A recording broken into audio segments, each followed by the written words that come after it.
play, I'm going to position the camera, so close your eyes.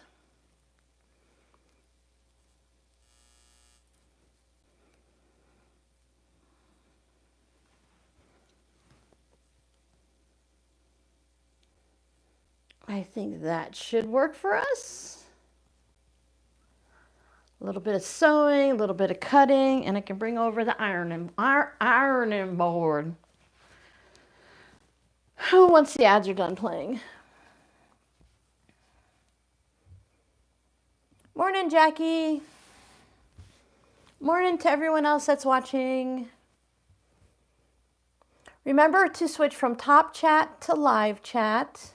I hope everyone can hear me. I have my microphones all plugged in everywhere. We should be good.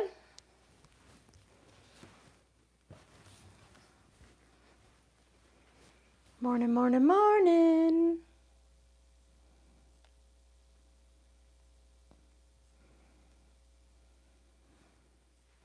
Ta-da.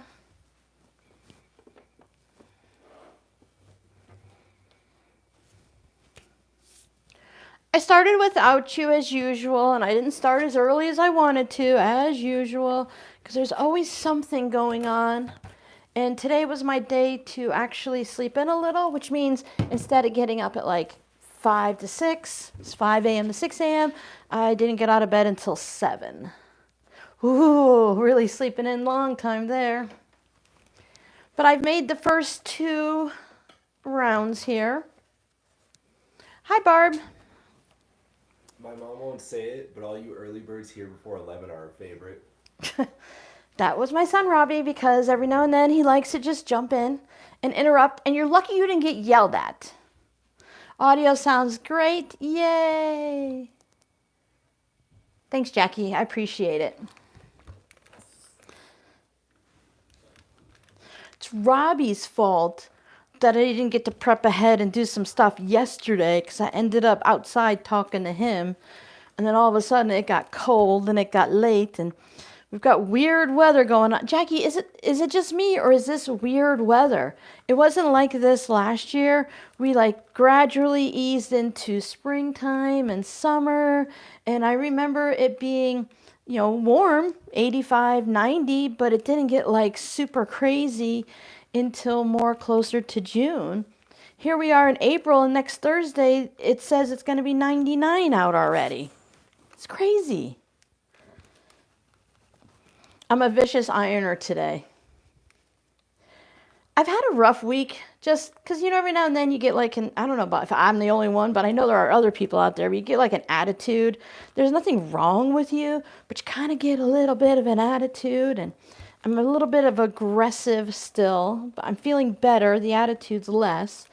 I'm blaming it on the colder weather or the cooler weather. That's what I'm going to blame. Weird, but not unusual. Okay, yeah, so I only have 1 year to go by. And everyone keeps saying, record-breaking this and record-breaking that. We haven't seen this in 5 years. And I'm like, great. Did we bring all the good luck to Arizona? We brought all the happy weather. I hope everyone who might be in, I have been in an emotional funk. Yeah. And sometimes I have a reason for an emotional funk or my attitude problems, and other times I'm just like a toddler that just woke up grumpy. So I hope whatever your emotional funk was caused by, that things improve, Jackie. I mean, we just have those times sometimes, and other times we have reasons. So I hope everything is okay or getting better. I've learned I definitely am a warm weather girl, because once the temperatures got cool again and I had a little bit of a chill in my bones, meaning it was 50 degrees out, I'm like, that's it, I'm done. I'm curled up. That's good to hear. Sometimes I just like being grumpy, you know? Just leave me alone. I'll get over my funk. Let me stay in my room, do my thing. Don't try to make me feel better, because I'm kind of enjoying my funk, you know? Sometimes you want to be out of it, and other times I just want to be grumpy. Just let me be grumpy. I'll fake it for the videos, but I want to be grumpy and I want to sew angry. It's okay to sew angry. That's why we have certain projects like this one. If I sew this project angry, it's going to be okay because nothing has to be perfect and matchy. So I can be a little grumpy and angry for this project. For all of my early peeps, which Robbie, my son, has decided, y'all are my favorite. Everyone's my favorite anyway. But so far, I have 37 out of 90 blocks. I'm doing 10 today, but somewhere along the way, I need to do an extra 3 or do 7. Better to do 13 than 7, just to get back to the even numbers. I need 90. I have 37. And I wanted to show you. Let's finish one thing first. Let me finish trimming these, then I'll show you my bucket. My crafty godmother was done with her strips because she sent me most of them, but she still had a good chunk left over, making charity quilts and such, and she decided she was done. So I have more scraps. Hey, that ad should not be there. That's not fair.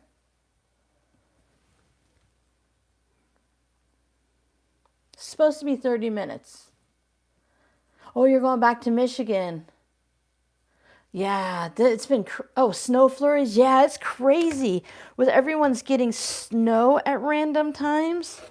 I saw Sedona had snow for spring. I'm like, okay, it's mountains. Mountains do crazy things, so I don't know any different, but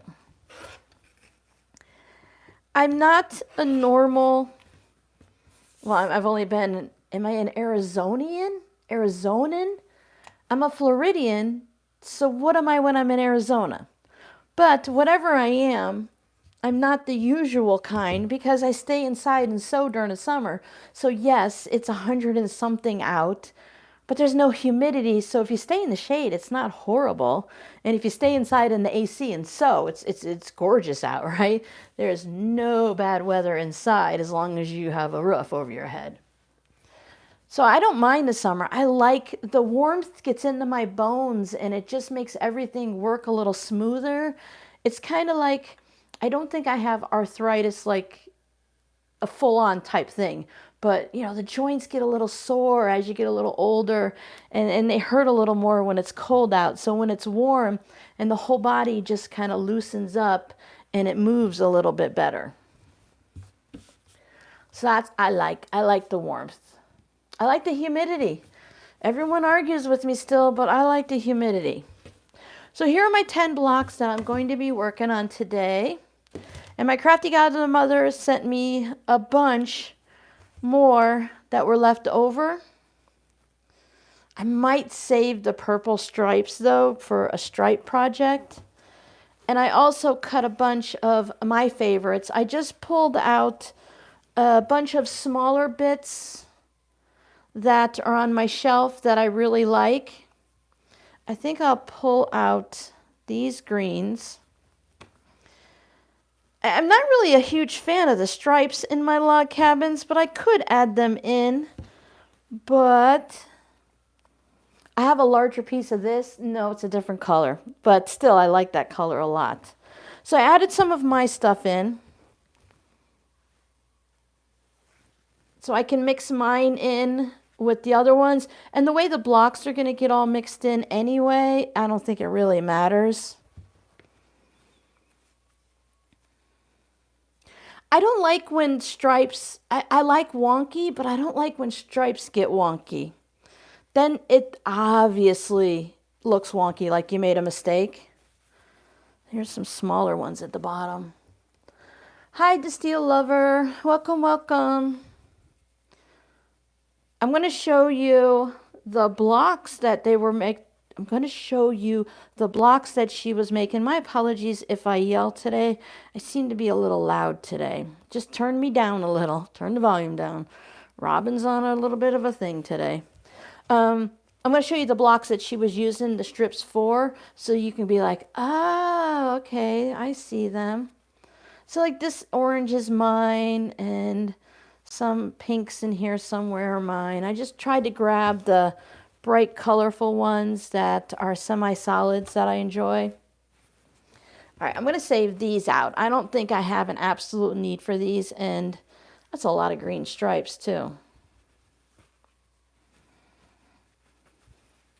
I have the bin of all of the ones that I've pulled out that she sent me, so I have the solids and do something with, and then I have all of these. So there's a fun variety in there. I think if I put them all together, they would become too muddy, but like this one's a really fun one. So I'll mix them into other projects along the way and just find something to do with them. Maybe I'll sort them into my rainbow containers behind me on the black shelves and go with that. So this is the project that she was working on. I have plastic bins all over the place. Thanks, Barb. They make me happy too. I like the bright colors. Now, I also love some blacks and grays and whites and tone-on-tones like those, but I do love the bright colors. They make me happy. So I have a whole bunch of charm squares. I think I either showed it to you guys or my Patreon group, but I have all of these. And these are the blocks. Pretty sure they were a disappearing 9 patch. So you could see somewhere along that line. Where's another one? There we go. So there's one. Maybe it goes this way. Would that make it more? I don't know. But there's all kinds of fun ways to put these blocks together, and I have a whole stack of them. So I'm going to lay these out one day and turn them into a little quilt top. They might need a border to it at some point to make it large enough, but it's really fun. It has this fun cat fabric. I have a little bit of yardage of this. And then you can see these are all the different stripes, the strips of fabric that I have. So there's the green stripes I just pulled out. There's the pinks. So it should be fun because I need another UFO, right, to work on. I need a new project. Always need a new project. Someone else's project, whether it's fabric, scraps, or a UFO, is always more fun to work on than my own. Hi, Tammy. Ooh, pouring rain. We had rain the other day. It was really nice. Crocheting hot pads. Yep, keep your hands busy. Busy hands. My voice will fill up your brain until you get annoyed with me. So that'll help. I think some of these were the scraps that I cut off of what I was doing and from someone, she sent me like these little bits and stuff, so I've been working on more fabric postcards. So here's a lot of the scraps that were cut off, the smaller ones from the log cabin blocks. And then I have this bag here of pieces that are too small for the log cabins, but they're big enough to sew together. So I'll probably sew these together and then turn them into more fabric postcards.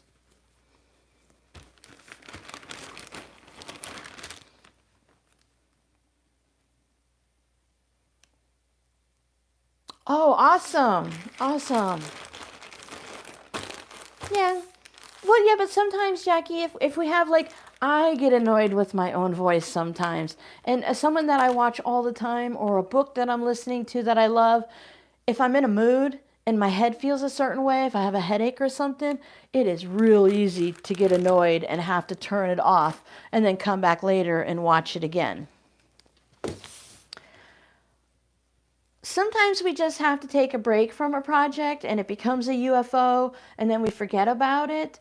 But to pull our UFOs back out and make a plan. I see this a lot in the knitting and crochet community because we have project bags. So you take all of your project bags that have UFO projects in it, or WIPs, however you want to look at it, works in progress, unfinished projects, and then go through each bag and decide, do I still love it? Should I finish it, or should I take the yarn or fabric, put it back in my stash, take it all apart and start again? With sewing, we don't usually take it apart. We finish it, donate it, toss it, or turn it into hot pads or something. But I find for me, the more I handle things, the more I touch things when my crafting mojo is gone, I will find a project or a fabric along the way and I'll be really excited. Like I love this fabric here. This is actually a fat quarter that I bought recently from the Dollar Tree. So I bought 6 or 8 fat quarters probably before Christmas time. And I cut a strip off of each of them, stole a little bit, and the rest are put away for other projects. I wanted to add some of that into here. And I've noticed that the fat quarters from the Dollar Tree are getting thicker. I can't tell the difference between this being Dollar Tree and then this one something else. They feel the same, they look the same, they sew the same, front, back, the quality. I don't see a difference. So since it's a project for me, I have no problems putting it into my quilt because I can always put a patch on top. Hi Helen, Jody snuck in. Uh-oh, don't get caught. All right, so I'm ready to start sewing. Everything's sorted by color. There's no different strip sizes now. They're all about the same. All of the ones I cut, I either cut them at, what are they? 2 1/4, 2 1/2, 1 3/4, but they're all basically around the 2 1/4 mark. So that'll make it easy. That's going to make these logs go a lot quicker, the log cabin block. And I have the other ones with a bunch of short, narrower strips in it to mix in, so it's going to be a little bit of everything. When doing this type of process and using, I mean, technically it's scraps, even though it's probably jelly roll strips or cut from yardage, it's still scraps for me. So by using those, hold on, I'm just messing with the microphone so I don't roll over the cord. I got lost. It's all going to get mixed into the quilt. Doing them improv, doesn't matter if I bring new fabrics in, mix in old fabrics, change the way I make the blocks. Since there's no rhyme or reason to it, it just means everything works together. Now, it's probably best if I don't do the last 10 blocks differently. Like I don't want to, if it's the last 10 blocks, I don't want to bring in an odd color. I don't want to bring in brown or black or white. But if I get to the halfway point and I look at it and I'm like, oh, I want a little bit of white in my blocks, I can bring in white and make 20 or 30 blocks and it'll be scattered throughout my quilt. And then it won't be like an obvious thing, oh, Robin ran out of fabric and brought white in and it looks weird. So it kind of works out. I did bring in this heart fabric, while most of them is more like a tone on tone, but I like it. And it's my quilt and I can do what I want. I know there's a gray strip in here in my block somewhere, so I found another gray strip in the new batch of fabrics. So I'm gonna just put it in this one. If there's another one, I don't know, but I put it in my centers so that I have a little bit to mix in here and there. I have no idea which one's my center block now. I'm just kind of looking to see what I might want to put against this color. Because even if it has green in it, it's not noticeable. If you have some pinks and stuff, you can put it with another pink and it's really not that noticeable. So I think this would be this. So I should go here. It's really helpful because with the improv style, putting whatever size wherever I want, I don't get an odd block because I went in the wrong direction and I put it somewhere weird. Hi, Kathy. We're so happy you were able to catch us live. And you're really close to the beginning, too. I'm probably going to have to stop along the way and open up the window because it started out a little cool. I put the little space heater on to take chill out of the room. And then my daughter came in and talked to me, and I lost track of time, and I made the room far too hot. But I'm afraid to open it because every time I've opened it this week, I've gotten a chill and gotten cold, and I don't want to be cold. So is anyone doing anything fun this weekend? Are you guys working on a quilt-along project, whether it's log cabins or something else?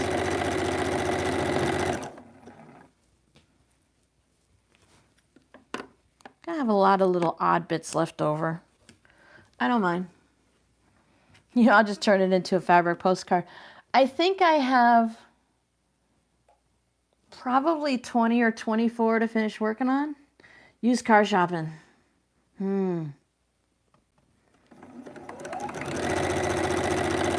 Not a fan. It's exciting when you choose to, but not a fan on the have-tos. So this time with the longer strips, I've decided to just pile a bunch on instead of cutting it. So if it'll work, I'll just keep lining them up.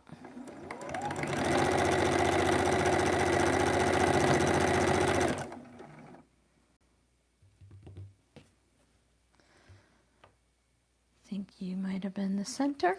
Oh, I have a question for you before I forget.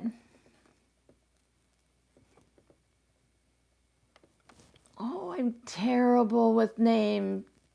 Casuville. You've been here forever. You think I would get it right. But I'm just going to say hello to everyone.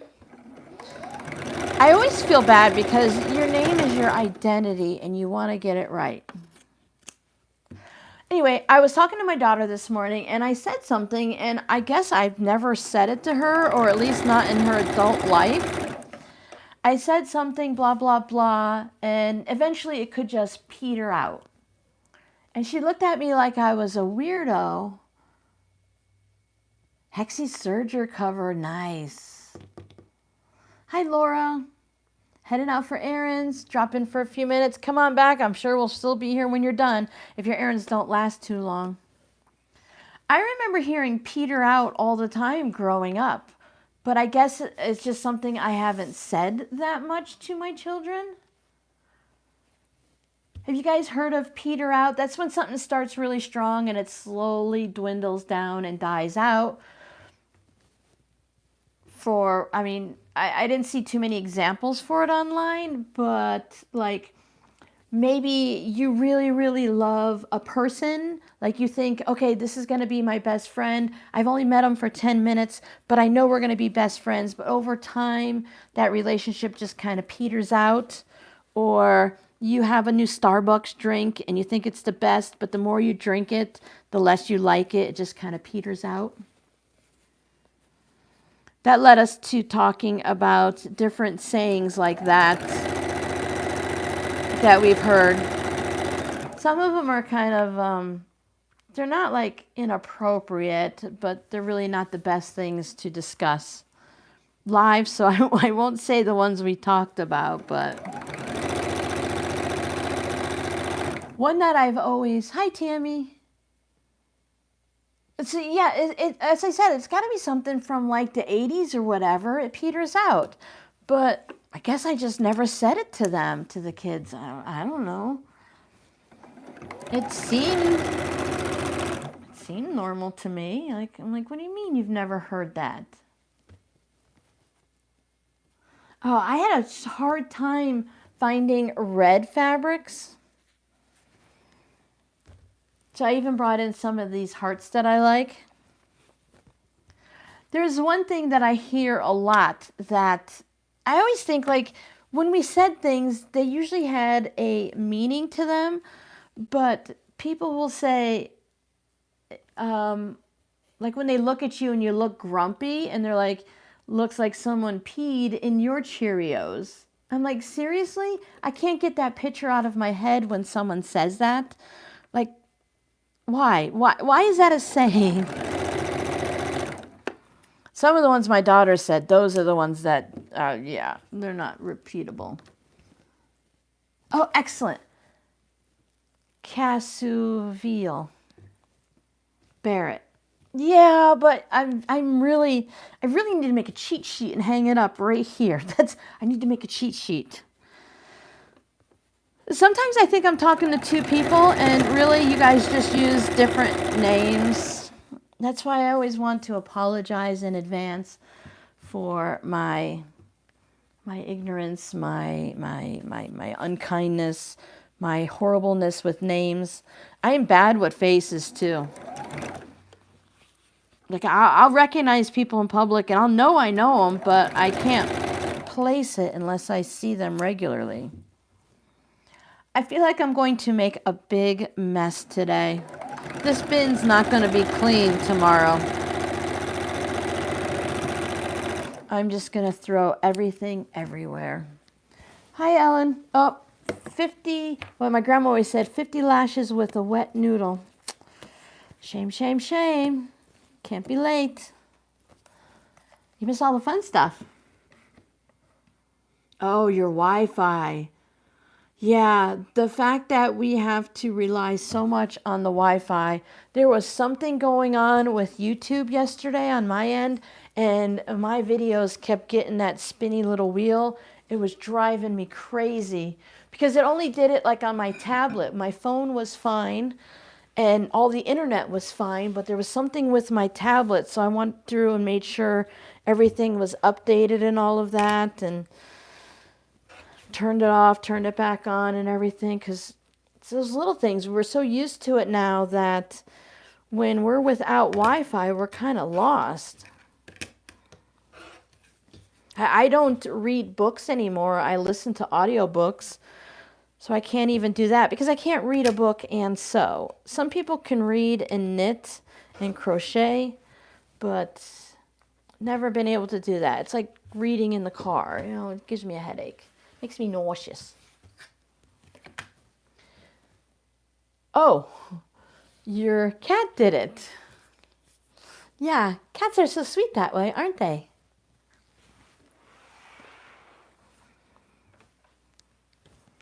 One of my cats, Mimoka, my white calico, the middle girl, she's had an attitude problem this week.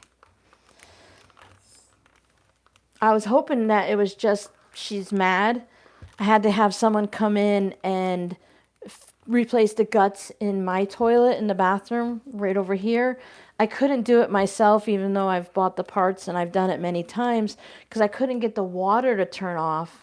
I don't know, Superman tightened it down or something, and where the water line goes into the wall behind the toilet, there's a good size hole. So as you're turning it off with a wrench, you could see the pipes trying to twist. And I'm like, there's no way I am going to bust, it looked like I did it wrong, bust the pipes in the wall.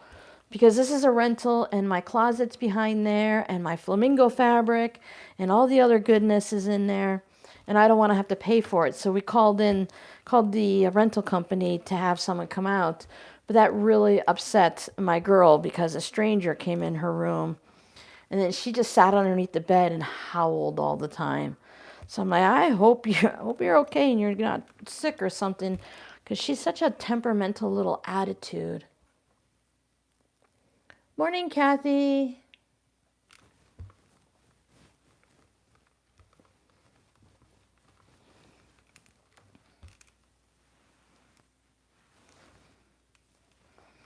I was looking at Tammy's comment again, how she says Peter's out a lot, so she thinks it's her age showing. I was thinking about it this morning. I do my best thinking in the shower. A little more personal than you needed, but whatever. I was thinking about it, and I was thinking, you know, some kids will say that we say weird things like that, but they want to be so different. These certain generations want to be so different from us that they're just like making up words and making things sound like it's something just so they can have their own words. I mean, we did that too with our parents, but I don't remember like making up random words, like I'm just going to make something up, like taking the word suitcase and it means something totally different. So I can't keep up with what they're saying nowadays. I hope it slowly dies out because I really feel like I'm about 80 years old trying to figure out what this new generation's saying. Ooh, nice. I was going through the boxes in the garage looking for something for Robbie that I had of his. He has this thing called an ocarina from The Legend of Zelda. It's this little flute thing. It's kind of teardrop shaped, and you can play it like a musical instrument. Well, I mean, it is a musical instrument. So I had to go through all my boxes to find it for him, and I was thinking, wow, I really need to get rid of even more stuff.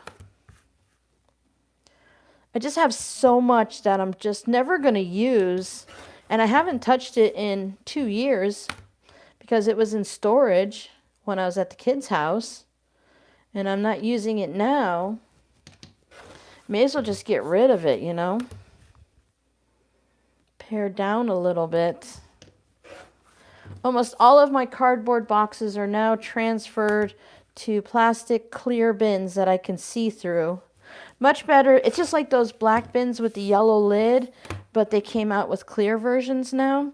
So I bought a bunch of them when they were on sale at Sam's. And I'll probably buy some more. I'll just keep my eye out for them so that when it's time to move again, I'll just put all my stuff in those clear bins and I'll be good to go. But I think I need some more. I have almost everything in there, but they're just all disorganized. I tried to keep the kitchen stuff with the kitchen stuff and the crafting with the crafting, but there could be beads with embroidery floss, with fabric, with whatever. I'm just trying to straighten up my edges here. So even though I'm improving, I don't want to be wonky. Better to get them semi-straight. The pieces can kind of curve a little, but I want my square to mostly look straight. Yeah, if we're not going to use them, Laura, better to get rid of them, right? Pass them on to someone else or toss them, whatever it is. It's different here. I can't just put things out to the curb neatly and let people come by and pick them up because the HOA will be mad at us again. They're always mad at us because we're such horrible, horrible people. Just kidding, we're not. And there's rules here about only having 2 bulk pickups a year, and you have to order it so many weeks in advance and let them know you're doing it. And it's not bulk pickups. And I've tried to put things on Facebook for people to just come get. And I think we're at the... Everyone says we're at the nice part of town, but nobody wants to come to this part of town to pick things up. So I don't know. Facebook groups are kind of iffy. They don't always do what they're saying. So I'm going to save up things and just put them all in a container or bags. And then I'm going to go to that weird... I say weird in the nicest way. There's a crafting... Is it SAS or something like that in Phoenix where they have, you go in and there's just a box of random crayons and you can pay like 2 cents a crayon. And then you go over here and there's milk cap lids and stuff like that.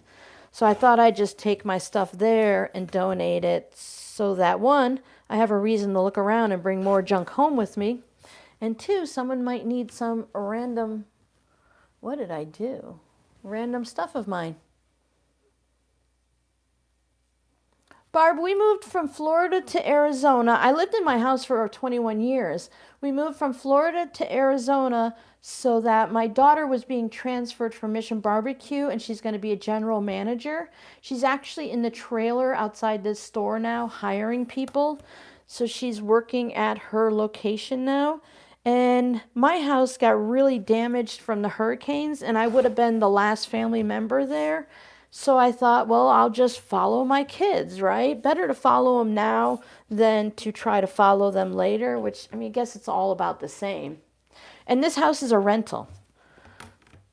I didn't want anyone to buy a house. My daughter wants to buy a house. I didn't want her to buy a house until we moved here. She knew that this was the store she was going to work at. And then she could live almost anywhere in Arizona, depending on how far she wants to drive. Right now, we're like a mile from her store, so it's just a few minutes. So I told her this, let's learn the area, make sure you save up enough money to have a huge down payment, because I'm trying to teach her that a 30% down payment at least is the best thing going into a home so that you keep your mortgage payments low. I heard that the mortgage rates are high right now, but they're starting to slowly go down, that we should wait 2 or 3 years. And I thought that'd be the perfect time for her to save up some money so she can go out house hunting and look at the houses and see what she likes and what areas she would like, because we don't know Arizona. We don't know what's around here or where to live. We moved from Cape Coral, Florida, which was a bustling city that was small, that is now very populated, to Surprise, which geographically it's decent size, but it used to be a little farmland and now it's building up to the craziness. So we're just kind of going from spot to spot, you know. This is our second year in this house, and we will probably stay here as long as we don't keep angering the HOA. We park our cars on the side of the road. These are public roads, so it's kind of like an open HOA versus a gated community. So we're allowed to park on the road, but I think they got mad because we had Florida tags for a long time. And I complained, why are you giving me this warning saying you're going to tow my car next time when it's a public road and I'm allowed to park here? So that got us in a little bit of trouble because I had to complain 3 times before they stopped only giving us tickets. And then we got in trouble because the grass was brown and we brought all the values of the neighborhood down, even though the house across the street has worse brown grass than us. And then we had a palm tree that was tucked behind a bush that had some brown leaves on it, so we got in trouble for that. So, hi Joy. We'll see if we stay here. There's HOAs all over the place, so I don't know right now if we're going to get out of the HOA areas. I told my daughter, we're all here, we're settled. Let's just stay here and figure it out. We'll deal with it and go from there, you know. See how things go. I'm bringing some more red. You want to come too? I don't know what color you are, pink or purple, but you're coming. A little bit. Oh, I like this purple. Oh, a light purple too. I'm just, whatever looks good to me at the moment, I'm just going to pull out. This is from my stash. I love the swirl. And then this one's got little stars and dots on it. That one's fun. And then let's bring in this. Oh, here is another gray. Let's use up that gray. And then this blue.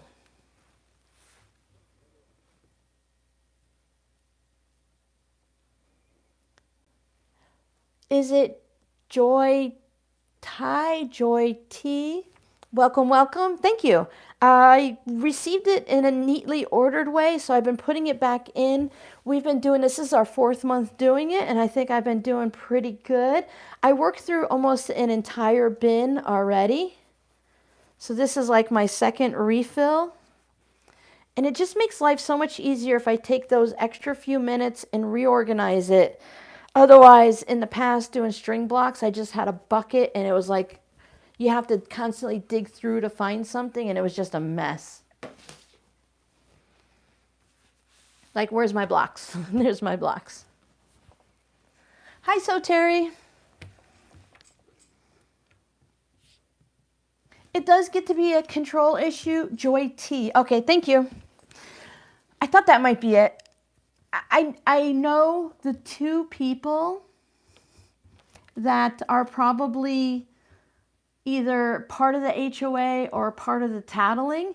Every month, they come by at 11 a.m. and 11 p.m. to check on the neighborhood. It's a pretty decent sized neighborhood. It's like you come in and you go in like this, and then there's a connecting road, and then so it's like a U and then a U going back out, and there's several of them in a row. Like I said, we're not a gated community, but they have it that way. I know Cape Coral was full of ordinances. We didn't need HOAs. We had the city to control us.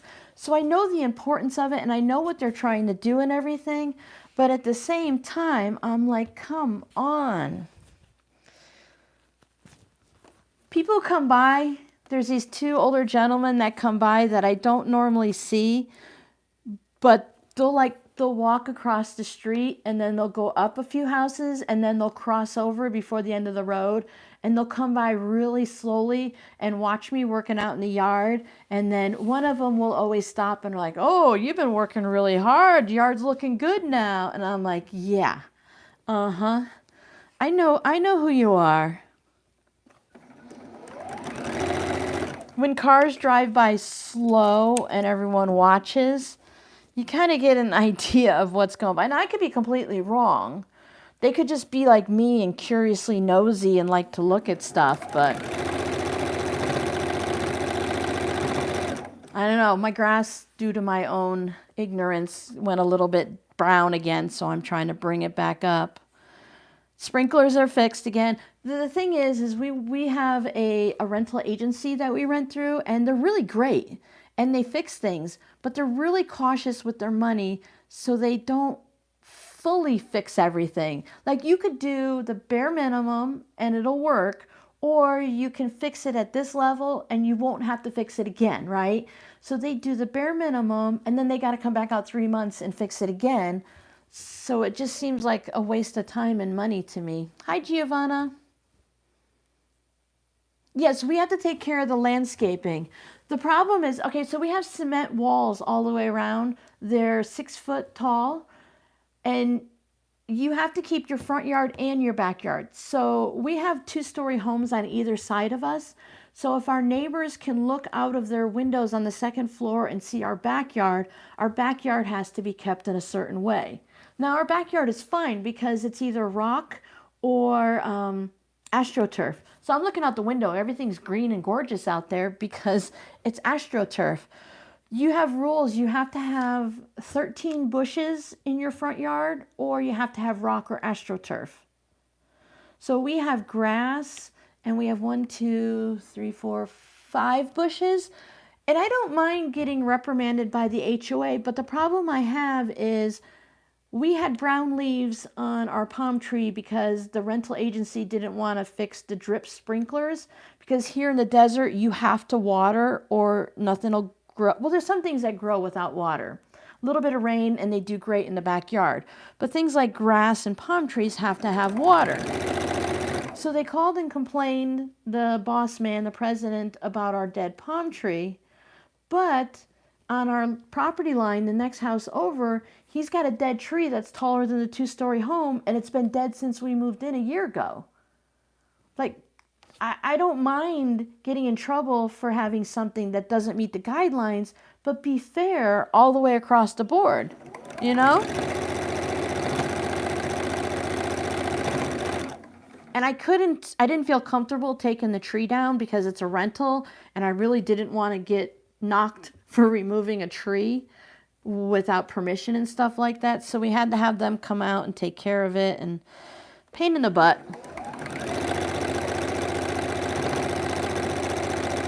Yeah, we either have to hire a landscaper and pay for it ourselves or take care of it.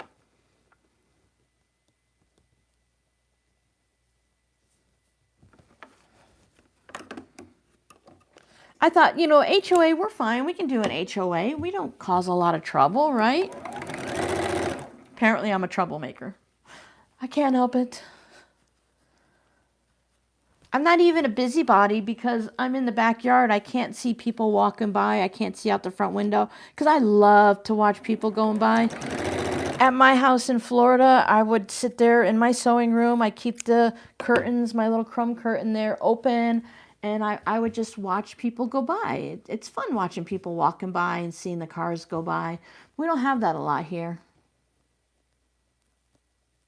Yeah, see, now we're supposed to take care of the sprinkler systems, the landscaping. I don't know about trees and bushes. We have to maintain them and keep them trimmed and stuff. But this tree was dead when we moved in. And the landscaper asked about putting the drip sprinkler on because he told them the palm tree is not quite dead, but there's no way that we can bring it back. It's too far gone. And they're like, just leave it there. We're not putting the sprinklers in. Just leave it be. So now the palm tree's dead. Like, I went up on the 6-foot ladder and trimmed the top of it to get the dead leaves off so it didn't look as noticeable. And I went and squeezed it, and it was like all crunchy from the top all the way to the ground. So it was gone. But again, I don't want to take it out without permission. Yeah, so they took it out. But you have to, they want to charge you for everything. We're responsible, you know, the whole toilet thing, we're responsible for that. But I told the guy, he was putting it in the notes to try to save us a fee. Because they'll come out and fix anything you want. They're just going to charge you a fee for it if it's on your listing of things to do. This company's really good. They have like a 100-point list of things you have to do when you check out. I mean, they talk about what you can and can't do. You can put, they don't want you to do anything with the walls. They don't want you to put any of the plaster stuff in. They don't want you to paint it or anything.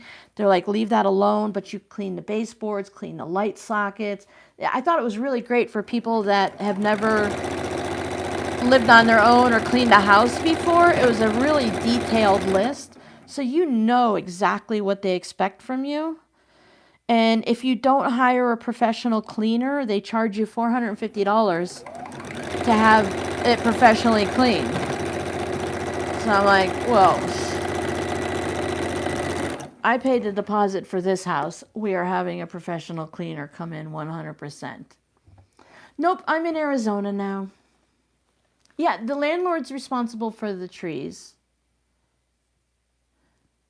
I thought the same thing, Barb. I asked the landscaper. I checked online with the city.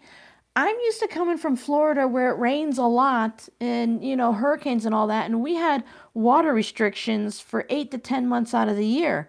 There are no water restrictions here. You can't water your lawn enough. Like, I have the sprinklers right now. They're going 4 times a day, but you only run them for 2 to 6 minutes at a time. In Florida, we'd run them for an hour, but the ground can't absorb it. So if you let it run anymore, it's just going to run out into the road. So it's almost like you can't use too much water because the ground can't absorb any water.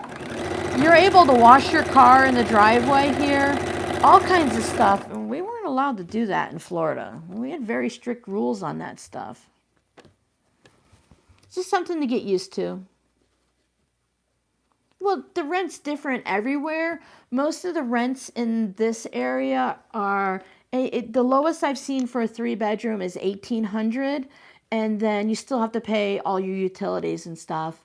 And then most of the 4-bedrooms are $2,100 and up.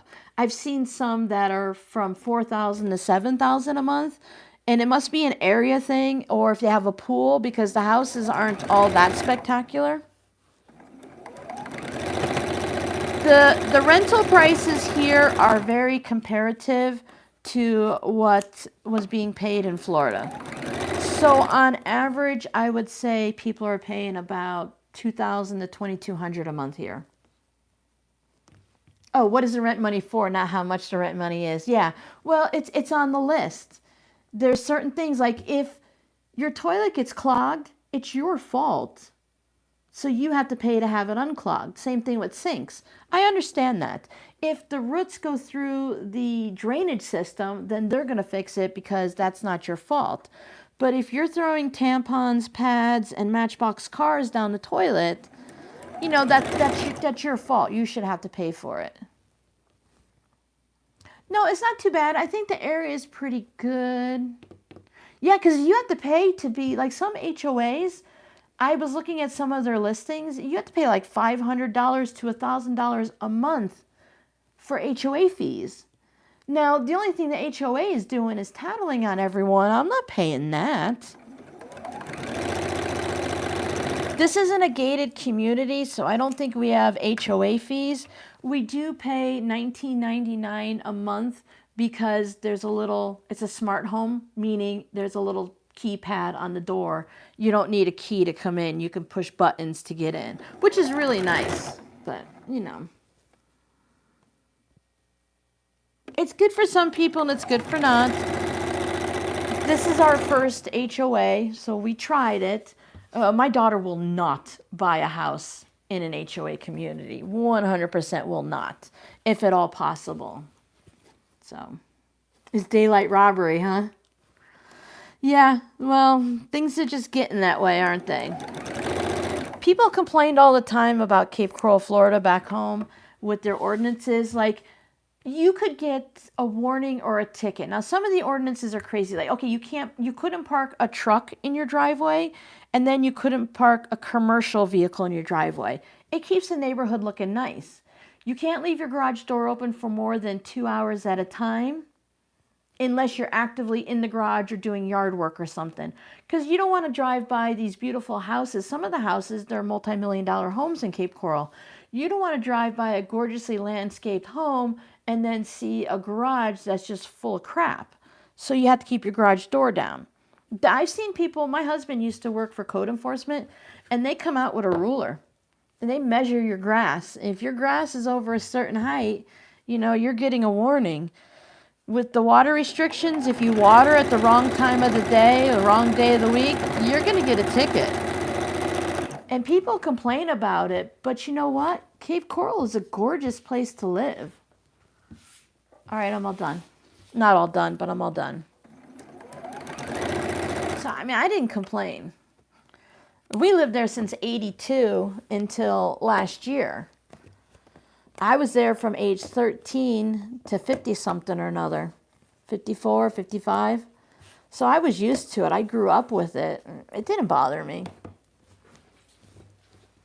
The people who created Cape Coral were really smart. They planned for a lot of things in the future and things with the city and their choices and stuff. It made it so easy to just like run the town and stuff. Now it's kind of catching up. Like they've planned for so much. It started back in the 50s and they've planned for so much. Now it's starting to get to the point where the mayor and stuff are making decisions and they don't have the master plan to go by anymore because we've outgrown it. So now things are getting a little crazy and you can see the difference between controlled chaos and just chaos. So I don't know. Yeah, I just want to live in a little 2-bedroom place, not pay a lot of money. Maybe, all right, I'll even go onto the 3rd floor because I'd prefer not to, but I'll just order heavy stuff to be delivered so they can bring it upstairs for me. Let the strong young people bring it up for me. I would like to live in Florida again, but I will always love Florida, but I don't love the hurricanes and the cost of living is crazy. It's crazy everywhere. You know, everything costs a lot of money now. But do I have water? Yes. I will always, you know, Florida in my heart because I just loved it there. But I'm fine with Arizona. It's grown on me. And really, if I'm just going to stay in my room and sew, does it really matter as long as I have something to eat, something to drink? Speaking of, we should drink and hydrate. It's 11:45. And I have my stuff to sew. Give me AC and I'm good to go. I don't want what? I don't want to go back to Florida. No, not with the hurricanes. The hurricanes were just too much. The hurricanes prior to 2020, you know, you'd get a bad one every now and then, but every one is earth-shattering, never seen before, record-breaking damage.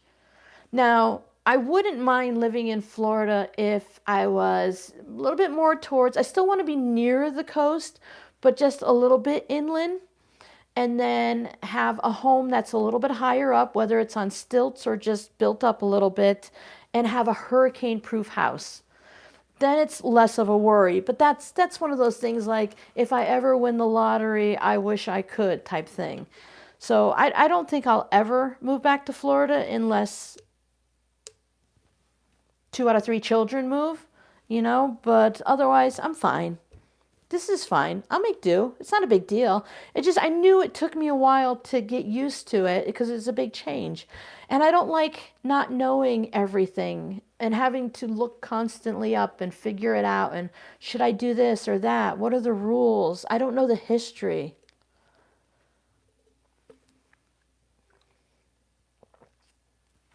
Yeah, some of it's crazy. Stairs are a pain. They do. Hi, Yvette Marie. We're still rambling. You haven't missed much. We just kind of we're talking HOAs, high rental prices, cost of living. You know, the things that we all talk about at some point.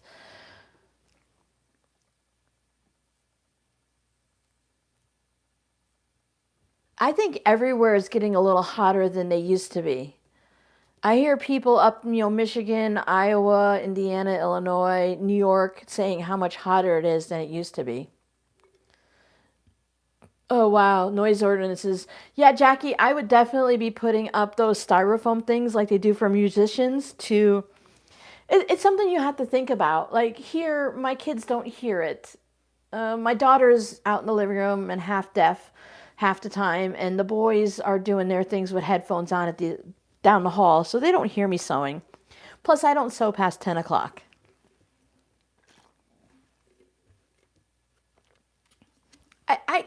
I could live with a don't sew after 7 p.m. I would plan my day for it. I'm really easygoing.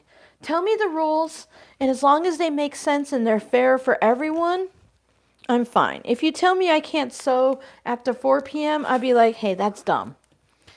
I think it's don't sew after 7, so if you go over a little, you're still done by 8 and you're okay. Everyone's settling down. But people don't live the 9 to 5 life anymore. People sleep all day and work all night or are up all night. People have different hours. They don't all get up at the same time and go to bed at the same time anymore. So rules like that tend to get a little outdated. If I was in an apartment and my neighbor knocked on the door and said, hey, I work nights and you sewing at 7 in the morning is a little loud. Can you wait until such and such a time? I'd be like, sure, neighbor, whatever. And then I would put up something to block the sound. Hi, Sue. Yeah, no talking for you while you're driving.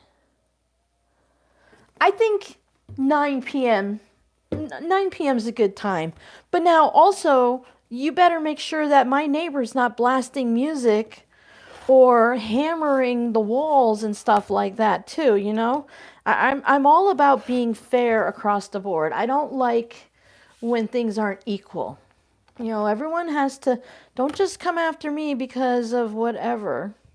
Sewing machines are loud. I listen to a lot of people on YouTube say that they're in an apartment and stuff and they don't sew past a certain hour because of their neighbors. Especially like if you bring home a newborn baby or something, I totally understand. Be nice to me and I'll do my best to accommodate you, but don't be a jerk. I don't like jerks.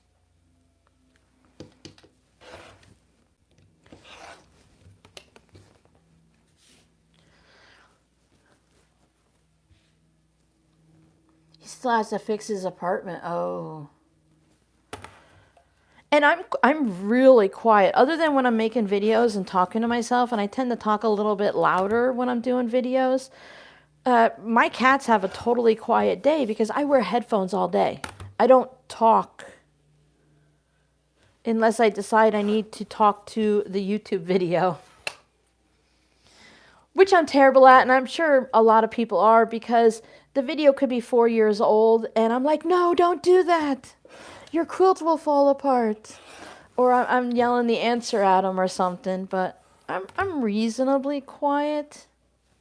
But anything we do in life, like vacuums are loud. You can't vacuum after 7 p.m. then either, right?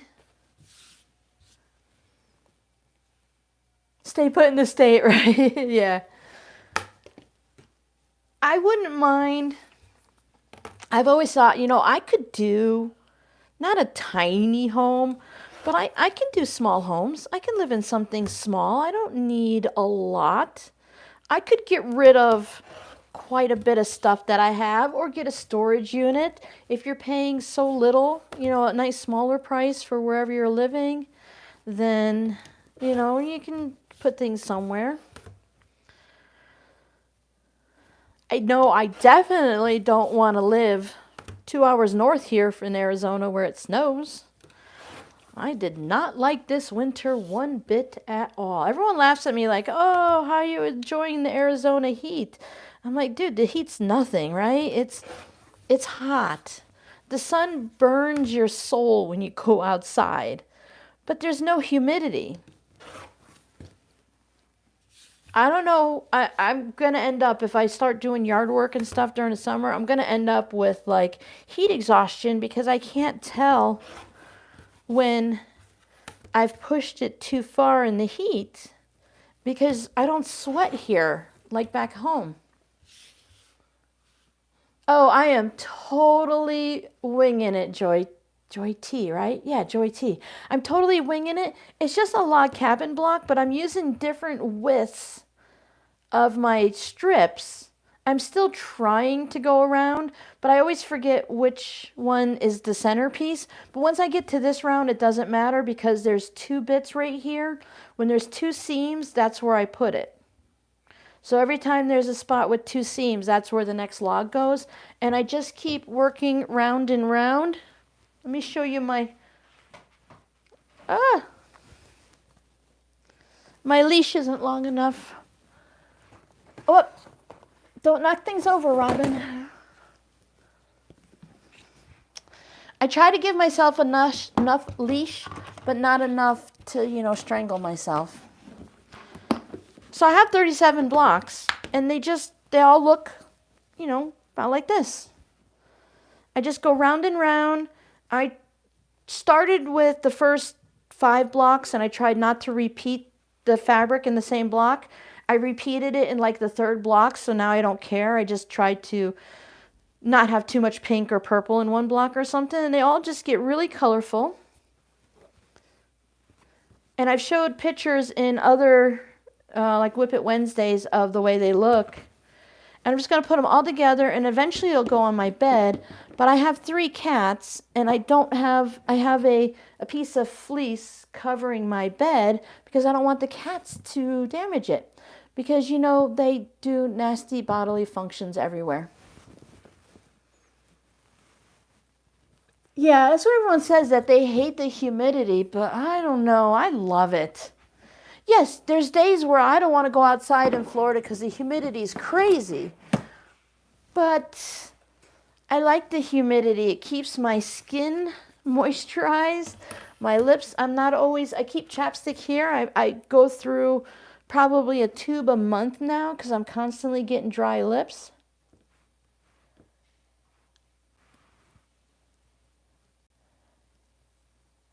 Yeah, my sinuses are constantly a mess.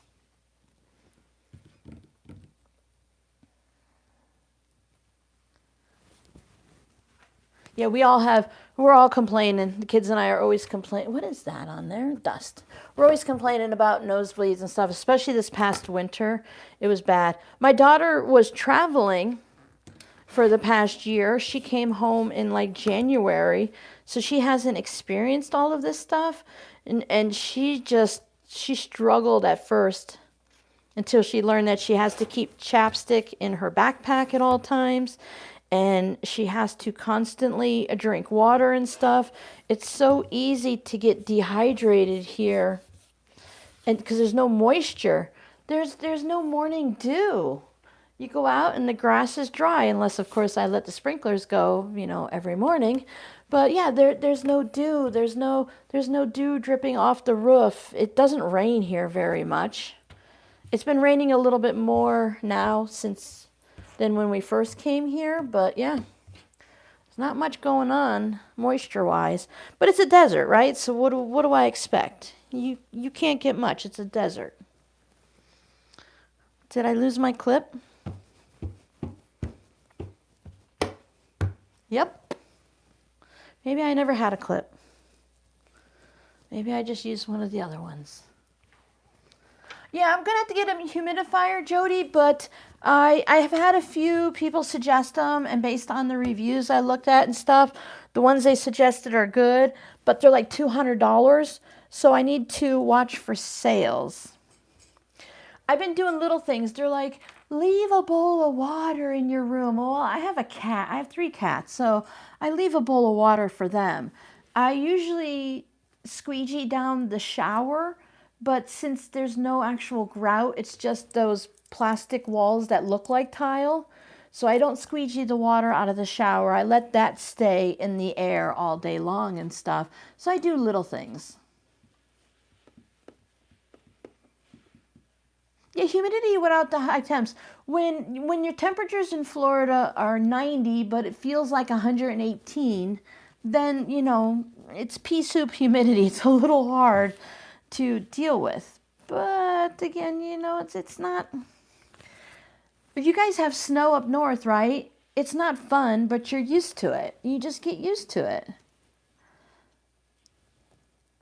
Yes, I'm on Wednesday every week for Whip It Wednesdays and Fridays, all at 9 a.m. when I just do random things on Fridays, tutorials and other things. Yeah, so Wednesdays, Arizona time, there's no daylight saving. So Wednesday at 9 a.m. is the Whip It Wednesday where I show you the projects that I've been working on this week and I chatter. Fridays at 9 a.m. I either do, like I have new series. I just did the UFO Madness, so the UFOs I'm trying to work through. The Friday before a live stream, which is the first and third Saturday of the month, I try to do a random video. So I'm doing how many projects can you make from a jelly roll, and then the UFO ones. I've been having a lot of fun doing those. I'm going to trim my strip in between blocks. I find it just a little bit easier sometimes than cutting it at the table. I don't know. We'll see. And I also have a Patreon channel that I put a video out every Sunday at 9 a.m. But that's a group that it's a paid support group. So if someone's looking to support, there's other people on Patreon. If you want to support an artist, whether it's an embroidery or it's cooking or crafting, you pay a little bit and they give you a little bit of something, something. I enjoy being here. I hope everyone enjoys being here. Some people come and go. Some people go. We get new people coming in. It's fun. It's fun hanging out with friends that have been here from the beginning. And it's also fun to meet new friends along the way.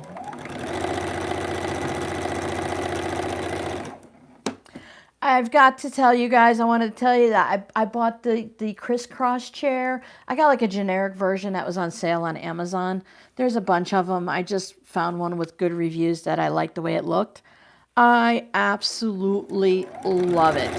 Because randomly I'll sit, like, if this is the chair, randomly I'll sit on the corner of it. I'll sit off the edge. I'll sit in the back. I tuck my feet up. I don't tuck my feet up. This one I can't turn the chair around and sit on it backwards. It's way too wide. But when I'm doing stuff besides sewing, I get fidgety, so I'm always moving around. It's a very comfortable chair. I do wish I had a little bit higher back, but I find it very sturdy. Most of my desk chairs, if you get to the edge and you lean over to pick up a piece of fabric off the floor, it's really easy to tip over. This chair doesn't tip over. I start at 11 a.m., scheduled at 11 a.m. Arizona time, and I usually try to come in 10 or 15 minutes early so I can get everything set up and make sure that I'm doing things correctly and the internet's working correctly and all of that. You guys chatted a lot of quilters together. That's fun. I love hopping from quilter to quilter and channel to channel.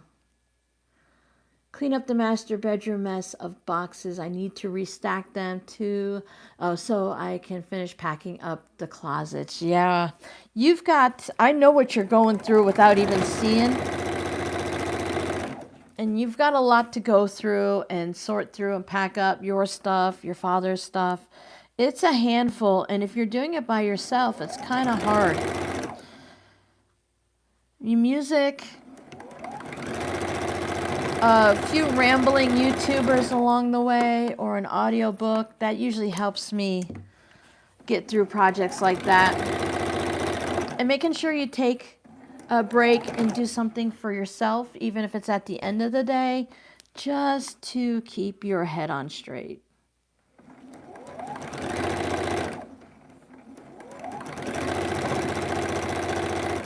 If you're like me, you go mad wild and you'll pack everything and then you'll sit down and go, huh, I don't have any forks. I packed all the forks. Why don't I have any forks?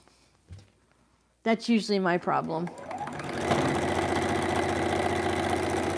For those of you that struggle with choosing what colors, when you have your strips, make sure you love all of your strips.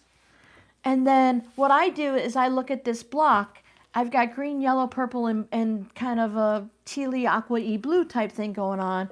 I look over at my current pile and I'm like, oh, I don't have any red in this block. I know I'm using all these colors that are about the same tone or whatever that go together. So I'm just going to grab this one. Because if you're an overthinker, oh, it can get crazy up in the brain, right? So I just try to go by color and not fabric. And sometimes I'm like, I really love the star fabrics, so I want to put this in every block type thing. Or if I know I've grabbed a lot of yellow, so I have the one long strip, so I have the 3 strips right here, the 3 blocks. So I want to try to play with a different color next time, so I don't have a lot of yellow-orange going on. Which I know I won't because I don't have a lot of yellow fabrics in this quilt. My crafty godmother only had 1 or 2 yellows, and this one's from my stash. Hi, Caroline. Your Diddy Boppin' Buds. Okay, I like that one. That's a new one. That I've never heard that one. Biddy boppin' around. Biddy boppin' around. Biddy, biddy, biddy boppin' around.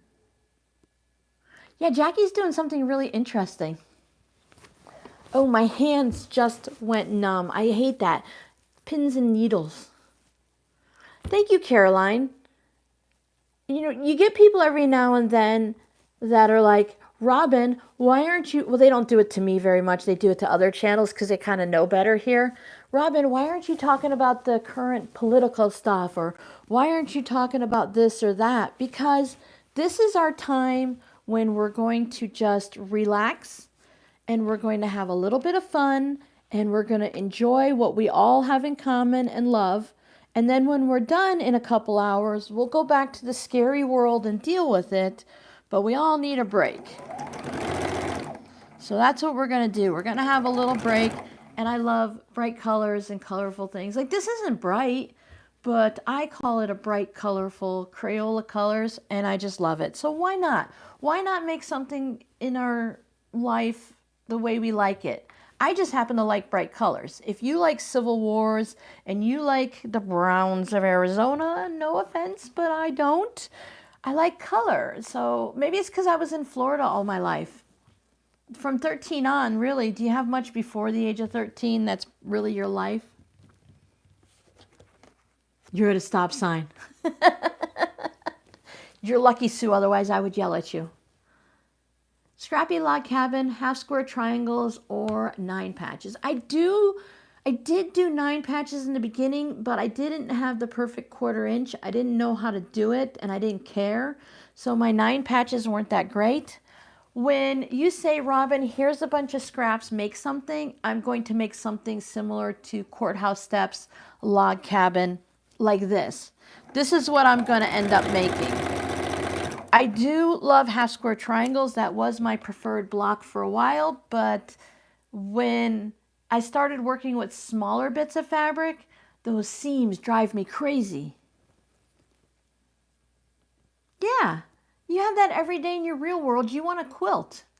Now, if a quilting channel has always talked about everything, politics, world crisis, quilting, and that's part of their thing, that's great. But if you just start randomly doing it, I don't want to hear it.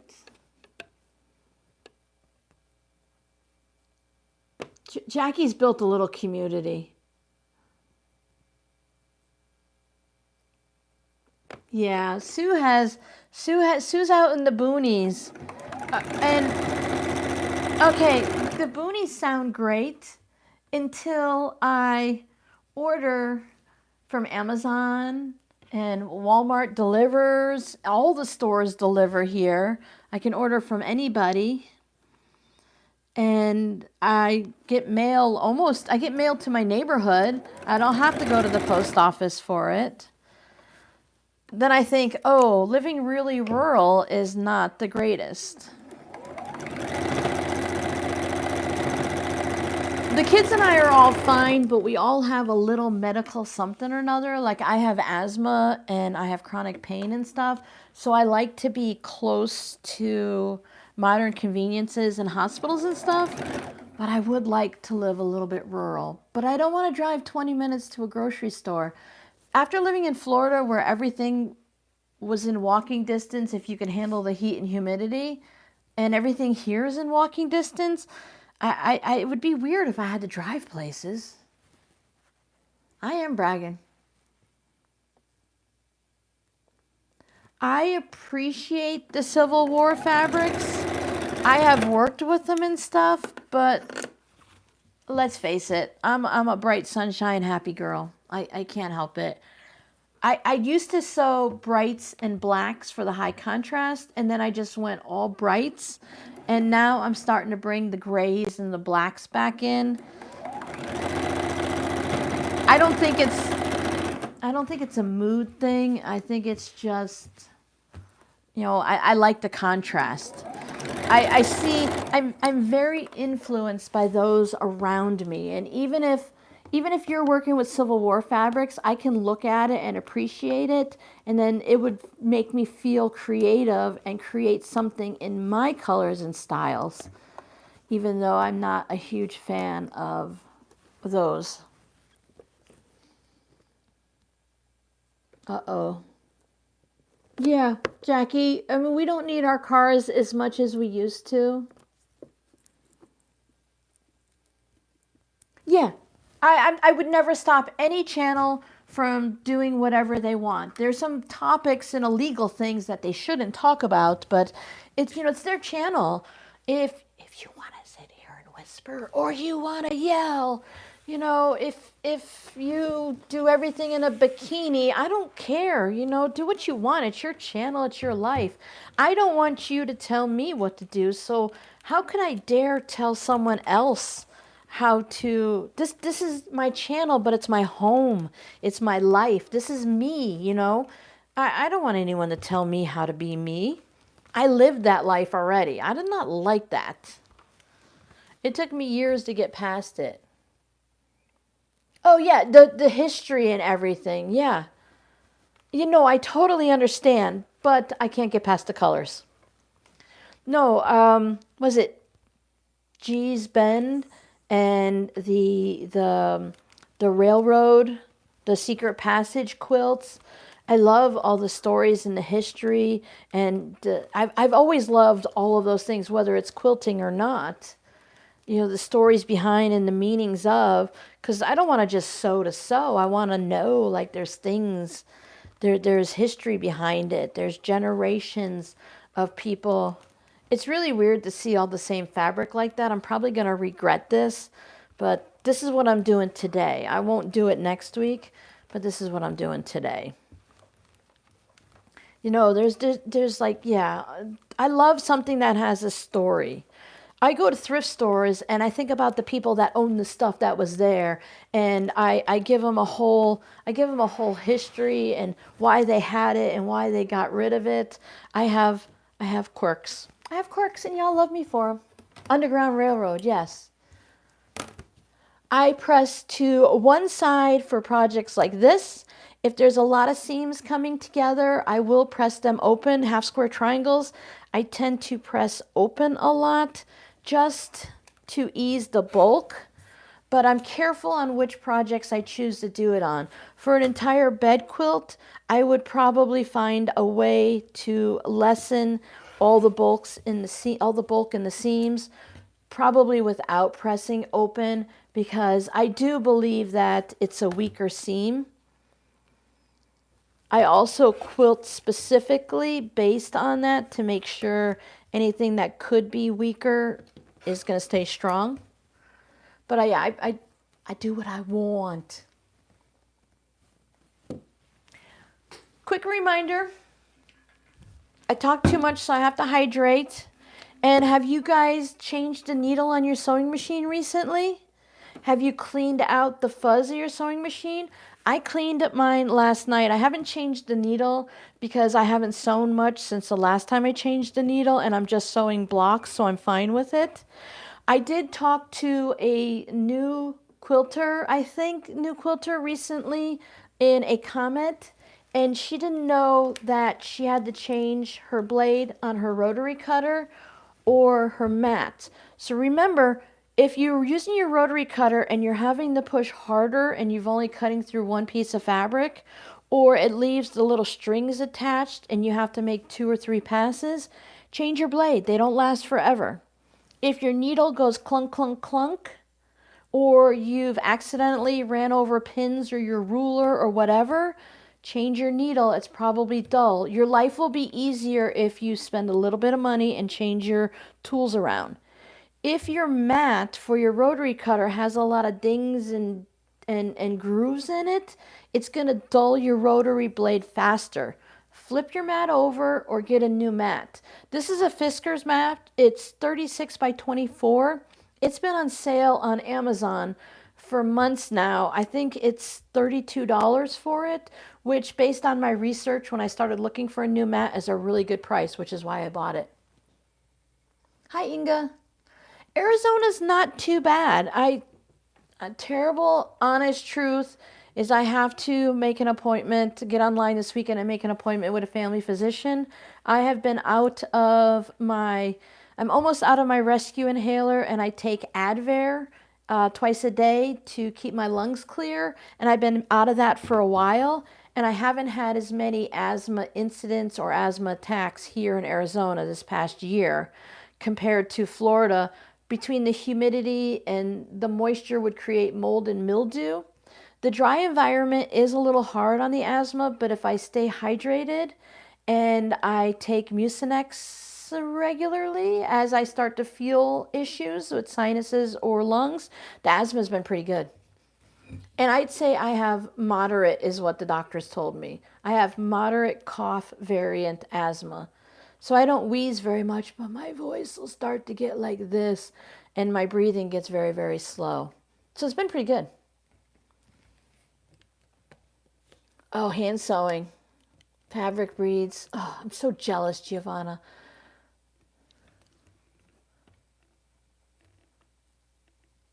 If I didn't say hi to Inga, hi, hi, hi, hi, hi. If I already did, my apologies. I tend to repeat myself. Yeah, it just seems to be, it depends. Yeah, I don't have a machine anymore. I used to have one where I would do the treatments, but I haven't had to have that in a while. I haven't been on the steroids, the prednisone, in a long time.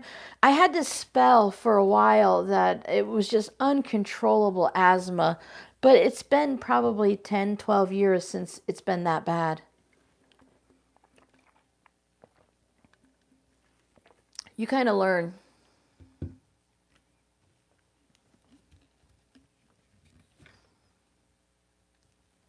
I haven't ridden a bike in so long, I would probably fall over.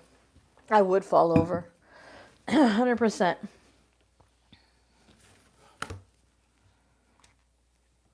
I think everything, everywhere, is really kind of based on the person, like what your triggers are. One of you guys said to get an air purifier last year, and I hunted around, and I think I got a Shark air purifier. Again, they're like $150, $200 or whatever, but I got it on sale, and when the kids cook, the kitchen is down. There's a big like open dining room kitchen area on this wall over here. and the smells all come into my room and they sit in my closet for some weird reason. But when the food cooking like that, it could smell the most delicious food in the world, but certain strong food scents will set off my asthma. But when I put the air purifier in, it really helps it out a lot. So I haven't had to like go outside because we don't have cool air here to go outside and breathe like I did in Florida. My blocks are going to be 9.5. 12.5 means I need longer strips for the last round. Now I could piece the strips, that doesn't bother me, but as I'm using up scraps and my strips get smaller and shorter and stuff, 9.5 I find is a good visual.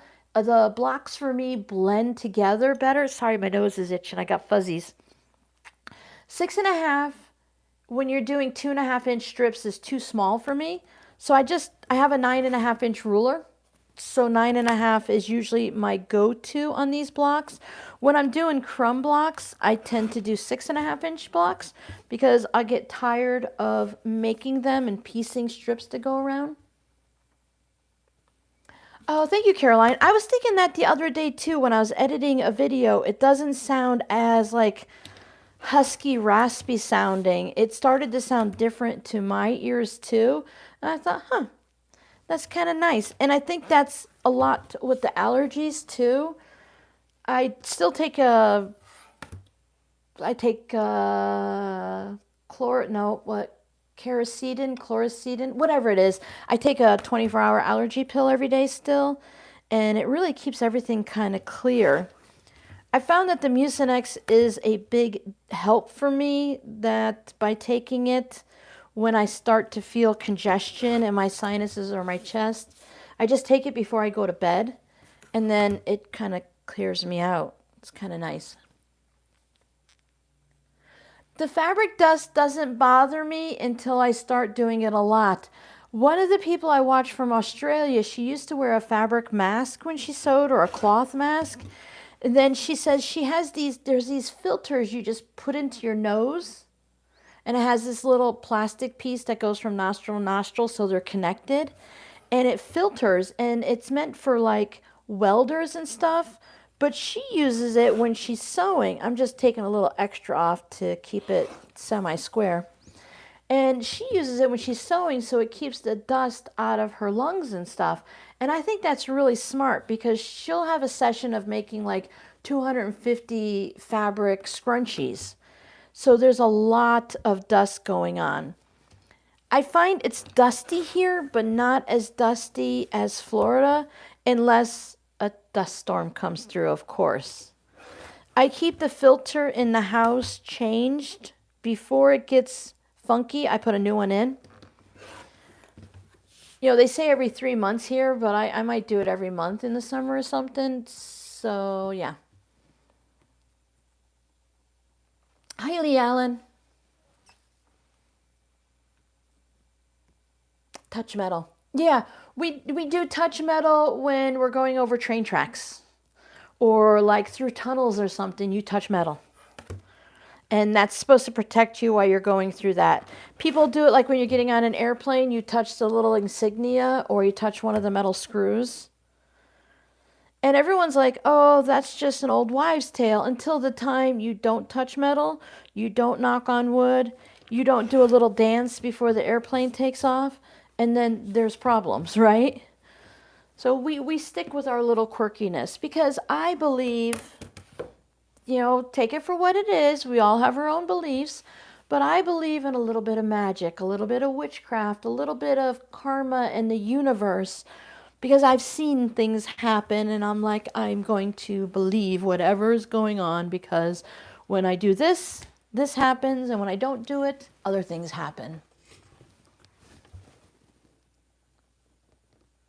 During the winter, I usually have my window open so the air is blowing through nicely, and in the summer the AC's running a lot, and I also run that air purifier. It's good for dust and cat dander because I'm actually allergic to cats, but I had allergy shots for a few years and it's helped it a lot. But I just need to be careful and not like rub my face on them all the time. but their dander and their saliva is a problem for me. So I vacuum often. I dust like daily on this area, and I just keep track. Like right now, my laptop's open, and it was perfectly clean when we started. There's a layer of fabric fuzz everywhere. So I have been looking at those nose things to check into them, but the problem is, due to my sinuses, I've always been like a mouth breather, so I think I would probably need a mask versus those. Yeah, before you go through the doorway of an airplane. Pollen. I've seen like the Carolinas. Oh my goodness, do they get crazy pollen. All right, so I've turned these into courthouse steps because I have 2 seams here and 2 seams there on most of these, at least on those. You should only have, when doing a log cabin, 1 seam, 2 seams, because you're going clockwise or counterclockwise. But courthouse steps, you do left, right, top, bottom. Left, right, top, bottom. It all looks the same in the end, especially when you're not color coordinating anything. If I was doing the log cabin where you have darks on one side and lights on the other, I would have to pay attention. But if anyone notices this, nah, it's fine. It's all good, right? It's all good. Yeah.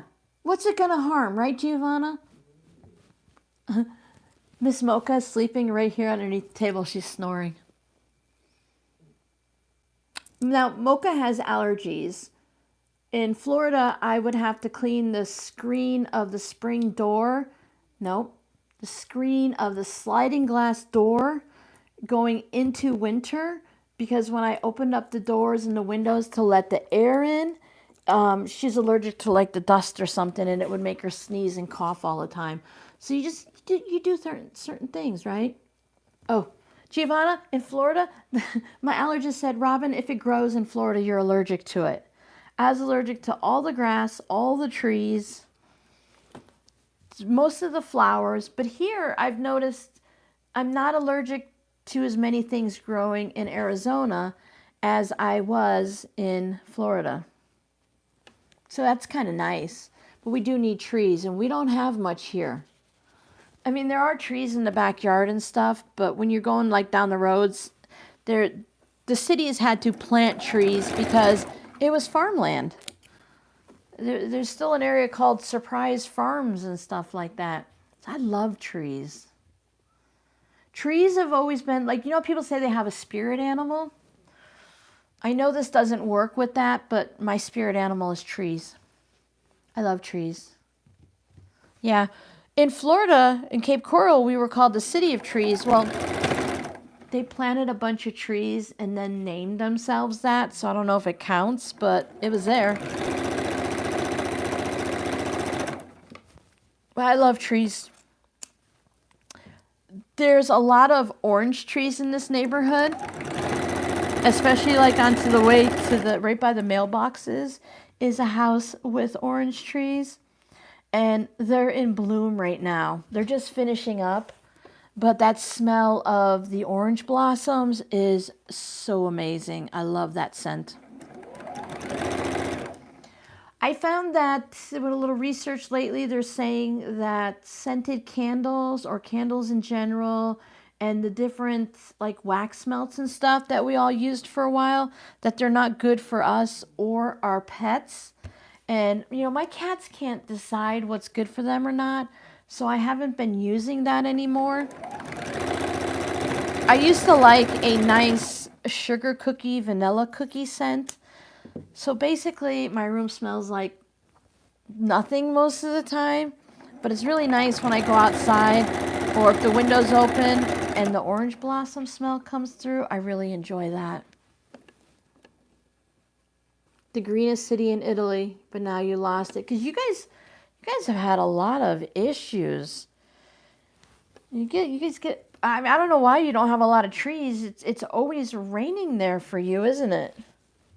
Let's put some red in this block. See, this block doesn't have red. So I put some red in it.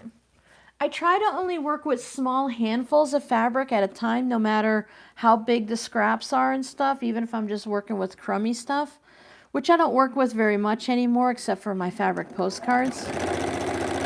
So I try to just limit my options. If I only have 1, 2, 3, 4, 5 fabrics to choose from, because I already used those, can't use them again for a while, I'm limited. I can only choose from these fabrics. So make a choice, pick a fabric.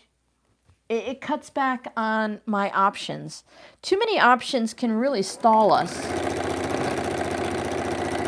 I say that because I get a lot of comments in the past that people can't do scrappy. It's too hard for them. Oh, I'm determined to use this piece of fabric. It's just slightly shorter. And I don't want to cut them down.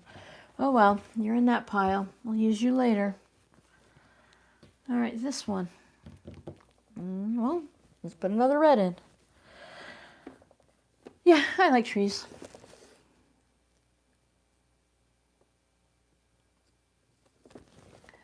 It was weird. Back in Florida, they would like plant trees in the medians and stuff. Then they would take the trees out. And then they would decide 2 years later that they wanted the trees back. So every time council members changed or the mayor changed, they would want to make their mark. That's why having certain rules in place is helpful, because taking away multiple, you don't want to take away people's options and choices. You don't want to do that. But if you limit them, then it's easier on them. And in all honesty, those that limit our choices, you know, they choose what we're choosing, then we can only go the direction they want. But sometimes it's nice not to have to think too hard, right? So my apology for anyone that I've missed. I'm trying to keep up with the chat. You guys are chatting among yourselves, which is great, so I don't have to always be part of it. But if I missed anyone or anyone's question, please ask it again. They do. They bleed, Giovanna. I love Scrappy too. Trees bleed. You can't convince me otherwise. Sap is their life force. It's their blood. And when you cut a tree branch down, it bleeds. I apologize when I have to trim things, and I try to only do it at certain times and to make sure I only trim what I have to. That's why the next thing we're going to get in trouble with the HOA is I've let the bushes out front run a little wild. I don't know the best time of year to trim things here. I don't know. I have to do more research. I can only research so many things, and then I research the next amount of things. So I have to find out when to trim them. But when I think it's time to trim them, then they get flowers. I don't want to trim the flowers off. But I did trim the ones in the backyard. When they're getting tall enough to go over the cement wall, yeah, I figure someone's going to complain. I should probably trim them a little. They say you should talk to your plants. There's always kinds of studies going on that. Oh no, your rotary cutter is having issues. Yeah, but like in Florida, things get more active in the autumn and winter, and you don't want to trim those things. And certain things you plant year-round or different seasons. So when you're in a different type of environment like that, it changes when their dormancy is. And some plants are dormant at different times than others. And the plants here are different than Florida because they're desert plants. And just when you think they're dead, no, they just went dormant because they're waiting for that one day when it rains for 5 minutes and then they explode even though they didn't get much water.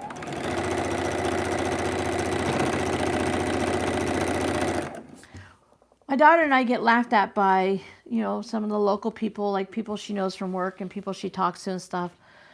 They're like, did you get rain at your house? And she would be like, yeah, 4 raindrops. And they're like, really? You counted the raindrops? She's like, yeah, I was driving the car, 4 raindrops hit the windshield, and that's it. We don't get the rain when, like, the Phoenix area, which is 20 miles from here, when they get rain, they'll get, like, torrential downpour, flooding water everywhere, and we'll be like, psst, that's it. I don't know where all the mountains are. I still surprise myself when I'm driving somewhere and I come around the corner and then there's this just giant mountain range area there, and it's like, it's gorgeous. It's very gorgeous, but it catches me by surprise all the time. Hi, Janice. You're late to the party, but we're still rambling. Ooh, purple scraps. That's fun.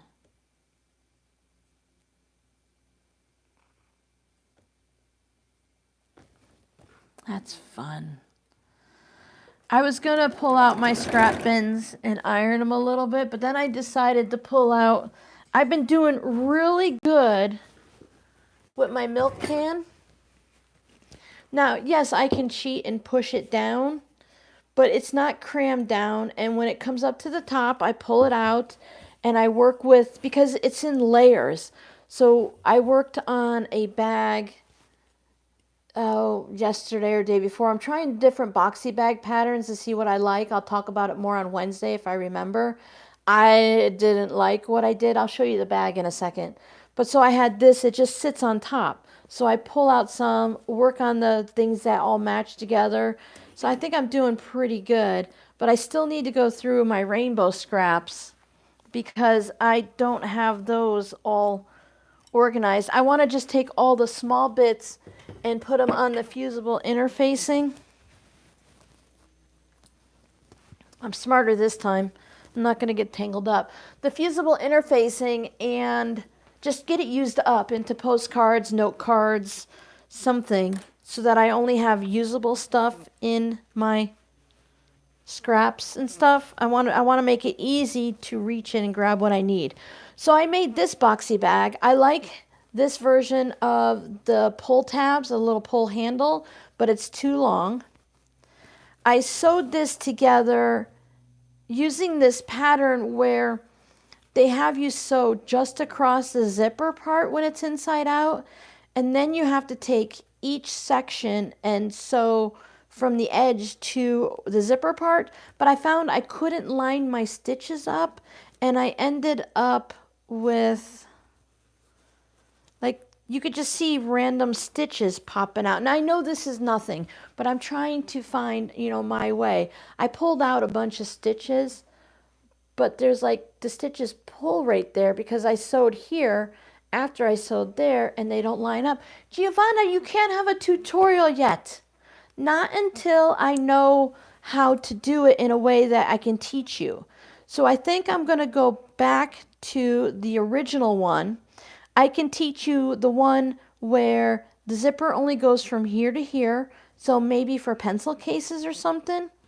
And then I can teach you the boxy bag, but I want to make a scrappy version or a version like this. I like having just this fabric panel, and I put my fun little feathery stitches on there. This is from a layer cake that Missouri Star sent me. I put the two fabrics together and it was really fun. So you can use leftover layer cake pieces to make these. And this one is good. Does it fit?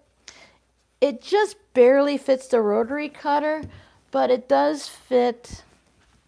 Can I reach? It does fit pens, pencils, the crochet hooks, and all of the little notions and stuff like this. This one I'm sending to the winner of the Missouri Star rotary cutter, the big one, Greta, the 60 millimeter.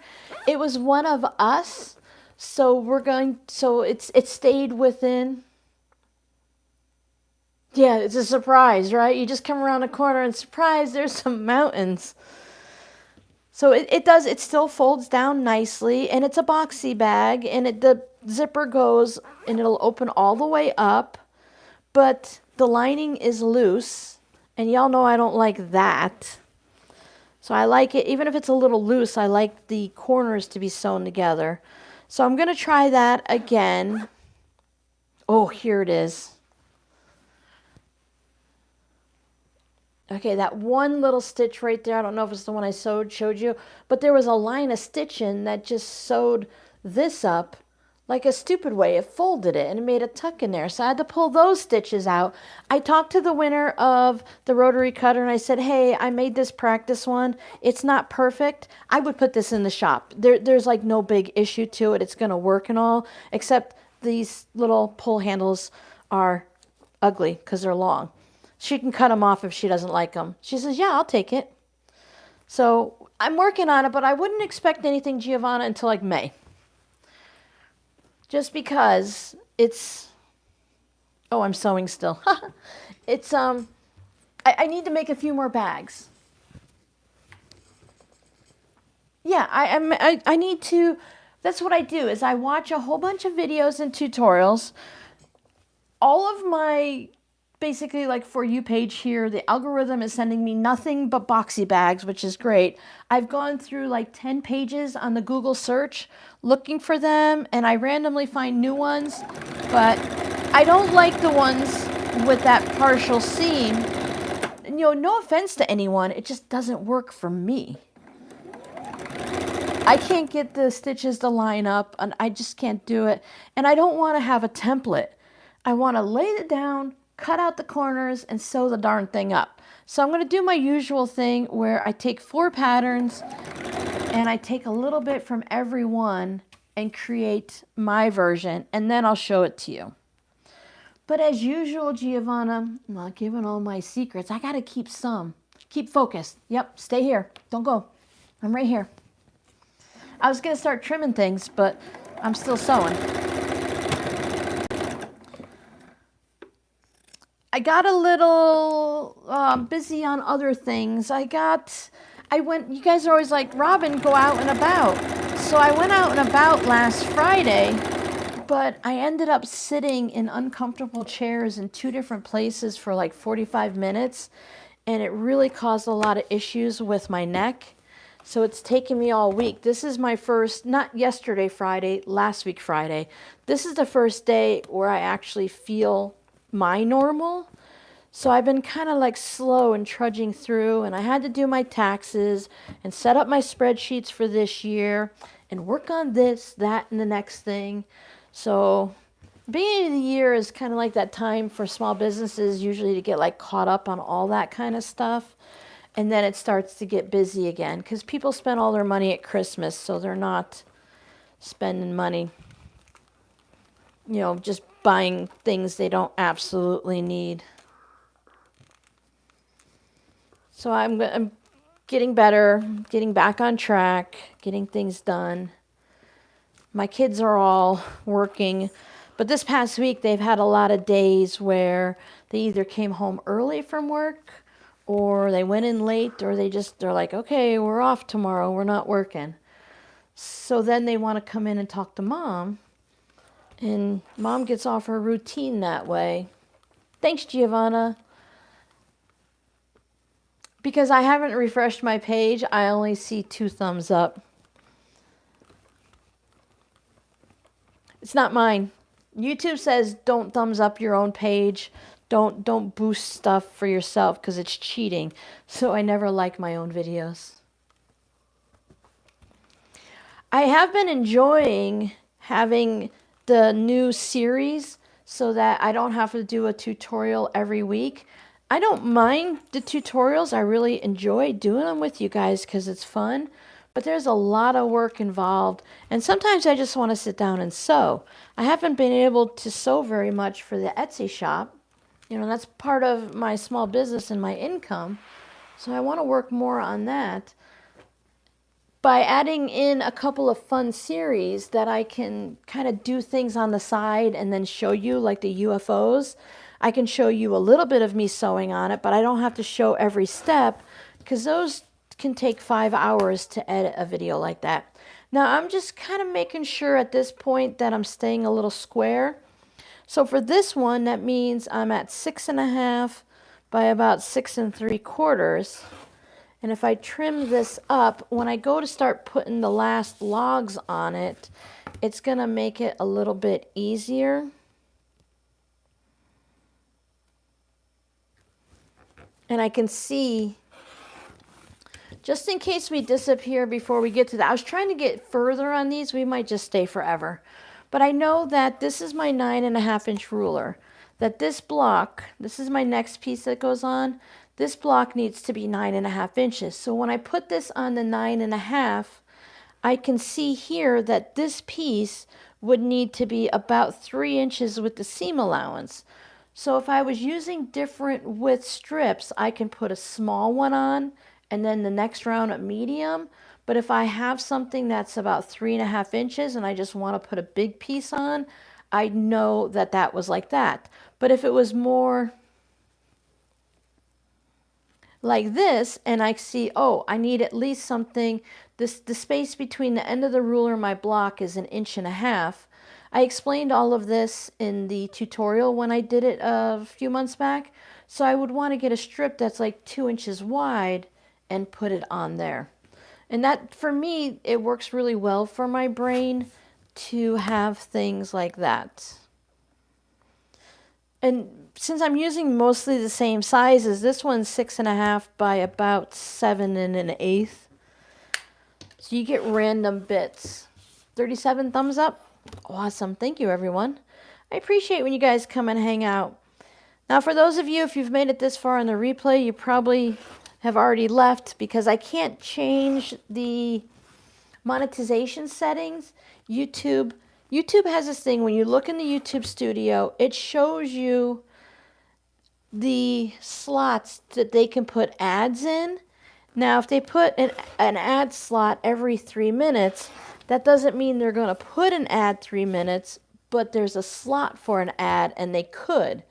And sometimes they do. So sometimes people will watch it later tonight or tomorrow, but I can't do anything for 24 hours. After 24 hours, I can go in and delete a bunch of those ad slots so that it's like every 15 or 20 minutes.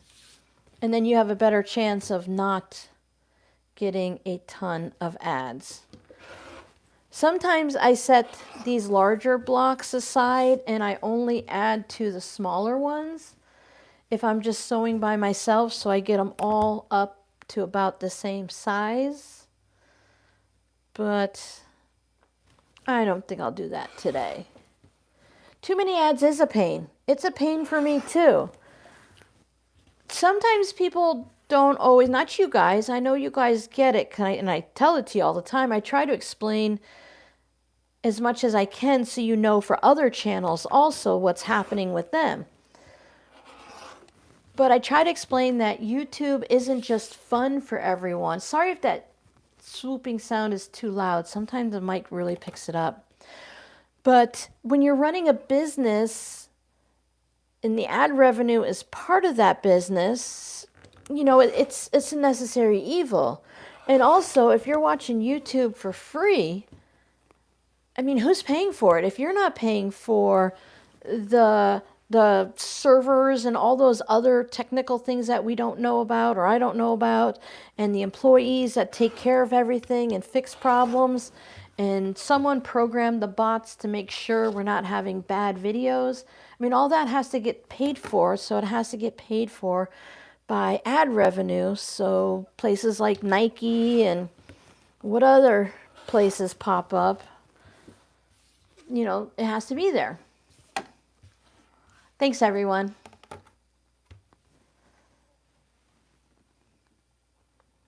One of the, oh darn, I lost it. I was looking, Troy wrote something, I see not Ivan, so.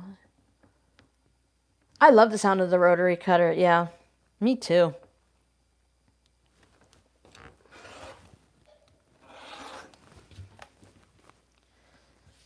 Nothing in the world is free anymore, is it? I have a video that's going to be coming up eventually. No guarantees when, so Giovanna, don't yell at me. But I did go to 2 Goodwill stores. I showed it on my Patreon channel. And once I figure out the boxy bag thing, I bought some clothes clothing, to turn into boxy bags. So I thought that might be a fun video. So for those of you that don't have fabric stores nearby, Joann's closed down or whatever, or you don't have the money, maybe you can go in your closet or someone else's closet and just borrow some of their clothes, and then you can turn it into stuff. Because people use clothing for quilts. Some people are like, oh, you can't use clothes for quilts. Well, what do you think our grandparents and our great-grandparents did? During the Depression and stuff, they used clothes to make clothes, and they used clothes to make, quilts and stuff. Oh, that's what I was going to say, Giovanna. Yes, it does drive me crazy. If anything happens like that on a current video of mine or an old one, you can email me or put it in a comment on that video, and I can go back and double check to see what the YouTube bots are doing, and if they're putting in too many ad slots, I can go ahead and decrease them. There's always one person who catches the replay, and she's like the only one that ever tells me, but she gets stuck with the ad every 3 minutes on the live stream replay. And I'm like, my goodness. I told her, you got to stop watching it until Sunday afternoon when I can fix it, because you're just getting all the ads. I put when promises for what? Oh, the Goodwill thing? Yeah, I know. When I get the boxy bags done, when Giovanna leaves me alone so I can sew. When my kids leave me alone so I can sew. I find long videos of people like cleaning their houses and stuff that I follow, day in the studio and stuff. I let it play on the bathroom counter while I'm in the shower. And it's usually loud enough just so I can kind of hear it, but not really hear it. But it's not a video I need to pay attention to. The last 2 days, I've been getting ads as soon as I get in the shower. And it's some type of a medical miracle ad. And the ads are 20 minutes long. I get out of the shower and it shows you how long the ad's going to be, and it's 20 minutes long. I'm like, I just taken a 7-minute shower and listened to some medical miracle. If it was a medical miracle, how come the doctors don't know about it? You just want me to give you money for it. It's a scam. But I'm like, goodness, that's not an ad. That's a TV show. Men's dress shirts, sheets, drapes, all of them. Yep. I have a whole bunch of my son's dress shirts that he didn't do. You're getting ads in Japanese? I get ads in Spanish. I don't know. I don't know, Barb. Unless you've watched a video or something else in Japanese on your phone, on your tablet, or even if you were on Instagram and had something that you scrolled through and you accidentally got Japanese, the universe knows, the airwaves, everyone's watching, and you'll start getting things in Japanese.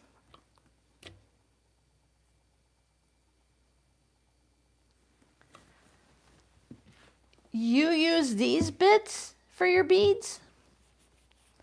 I do use narrow strips that come to a point. Yeah, they're about a ½ inch or an inch, but these are a little bit, I don't know, Giovanna. That's kind of teeny tiny, don't you think? This would.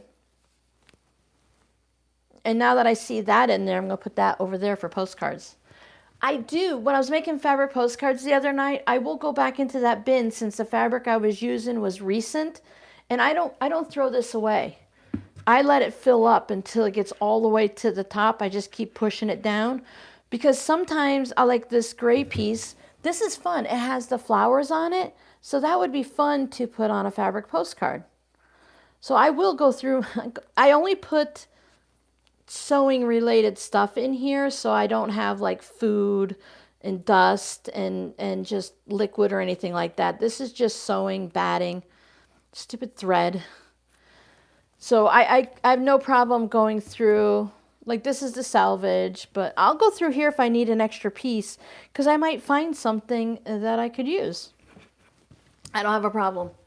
If we were in a sewing group, I would ask to go through your trash because I would take whole bunches of it.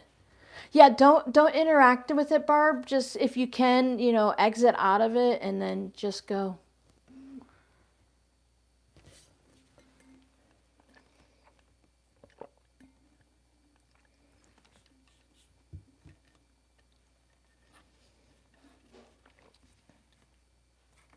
you're making that kind of bead. Okay, I gotcha. I do more like the paper beads where you have that long skinny triangle and you roll it up like a burrito.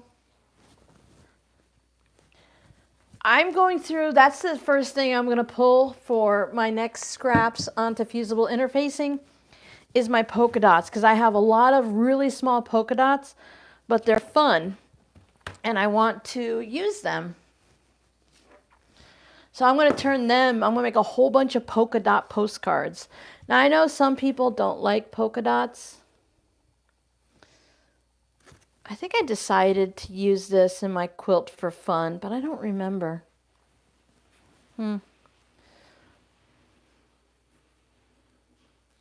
Someone's making noise out in the kitchen. I'm not a fan of this, but I'm going to use it. I don't like the paisleys, but I'm going to use it. Let's see if I can use up some of these bits here. Oh, these are smaller. No, I can't use these. Sorry. Skinny pieces have to go on the inside. I learned that lesson. So let's have this one.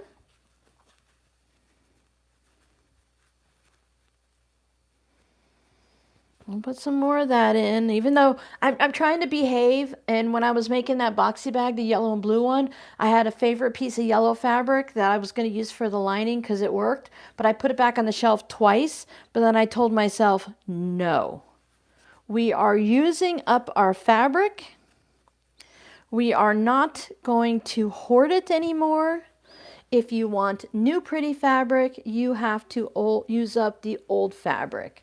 Them's the rules. And I talk to myself and I use my proper middle name too. And I'm like, Robin Suzanne, you are going to use that fabric and behave yourself. So I use the fabric. Because if we're going to use up stuff, then let's use it up. Oh no. 3,000 of the paper. Excuse me. You've been busy. Yeah, I would, Leanne, I would 100% go through.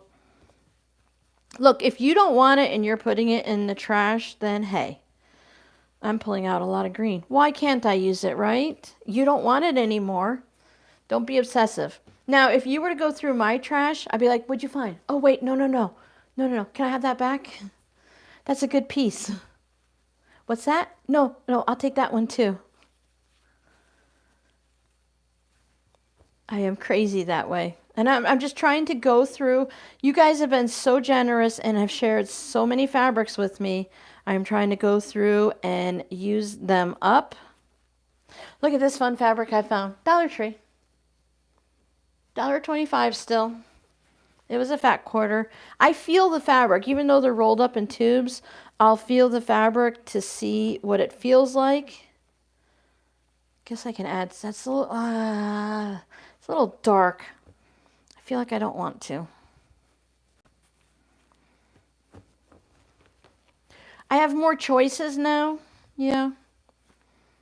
This one's fun. This one's fun.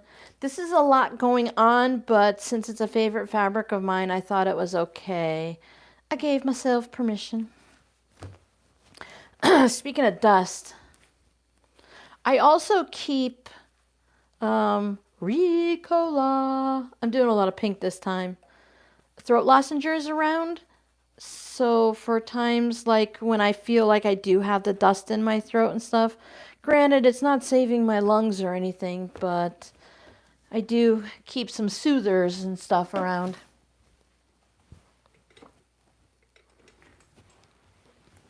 Oh, the chair is so tall and it's wide enough that even with my fat butt, there's space on each side. I love it. I know. It's all about the color for me, really. And sometimes with the paisleys, they don't... there's some paisleys I absolutely love, but sometimes they tend to have, like, funky colors or something.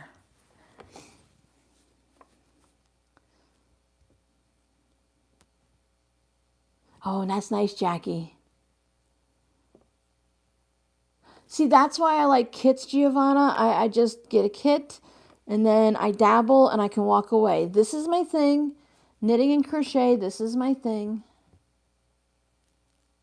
You gotta have something, Jackie, whether, you know, it's a little hand sewing or like me, knitting and crocheting. If you do the diamond painting or the cross stitch, a little something.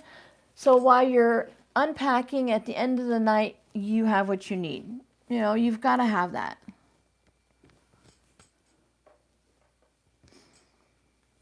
Gotta have stuff.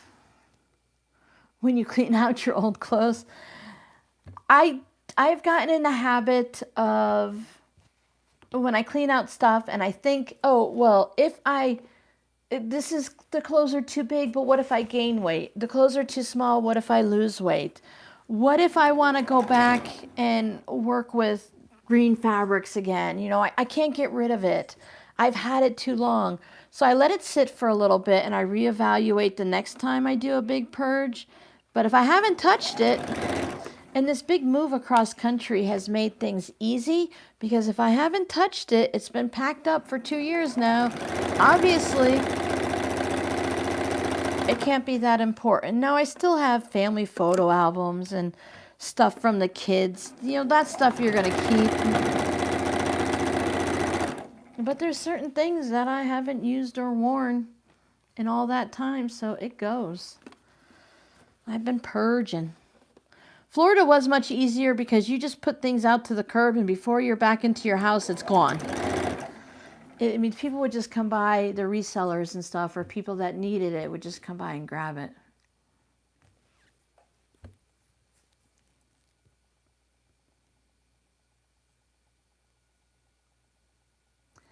Airtable database project. I have no idea what that is. Is it a computer thing? Airtable. All I can think of is air hockey.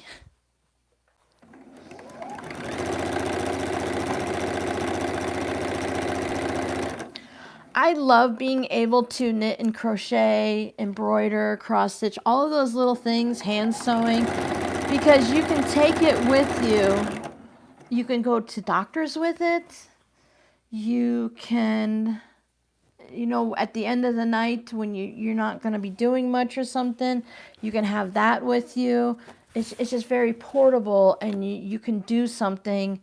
Instead of, I like to be busy all the time. So if I'm sitting waiting to get to a doctor or a haircut or something, I get really fidgety. I edited the videos for the boxy bags when I was sitting at the doctor's appointment so I could do something. I don't like to just sit anymore. The only time I just watch TV at night is when I know my body, I've pushed it to its limits and my body has said enough. So I just sit there and I stare at the TV. But my little secret is I hold my knitting or crochet bag either next to me or in my lap. It brings me comfort. You know, I always say knitting and crochet comforts my soul. So if I'm a little stressed out, it makes me happy. So I just hold my knitting bag while I'm watching TV because it's usually only for 15 minutes anyways. Oh, okay, gotcha. You're spreadsheeting or some form of it. Giovanna, those are the special things. You have to give yourself permission for the special things. If you never wear it, you like to look at it in your closet. Sometimes we can come across a nice project, though, and we can turn it into something. The sports people, they hang jerseys up, right? They put them in those little boxes and stuff with the glass front. Yeah, if they can do it, why can't we? So what if it's just a fancy shirt from wherever?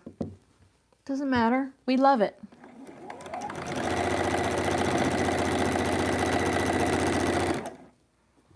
Can't save everything, though. Like the stuff from the kids' school years and stuff like that. Can't save everything. And not every little handprint painting, when you have 12 of them from the same year, can be saved. This might be a little dark. But I have some of these in. and some of these. So you know what that means? Gonna do it. Gonna do it.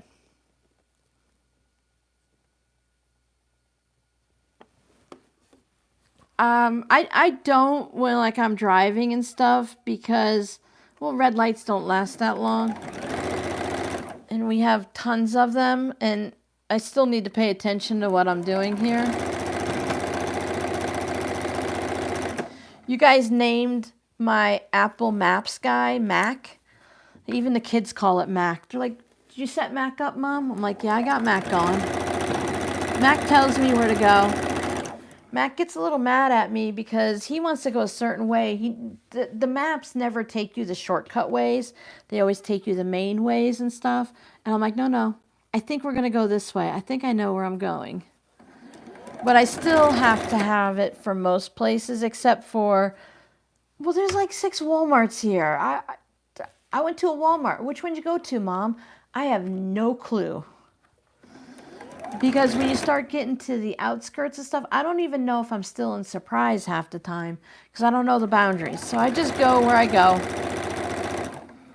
It's not like if I ever end up at the Mexican border, then we got problems. They're pretty quick here. Now in Florida, they're still messed up from hurricanes and stuff, so they're trying to get them coordinated. But they're usually pretty good, and they're pretty coordinated here. Now, I will take it out when I get stuck behind a train. Because you could sit at a train stop for 20 minutes easily.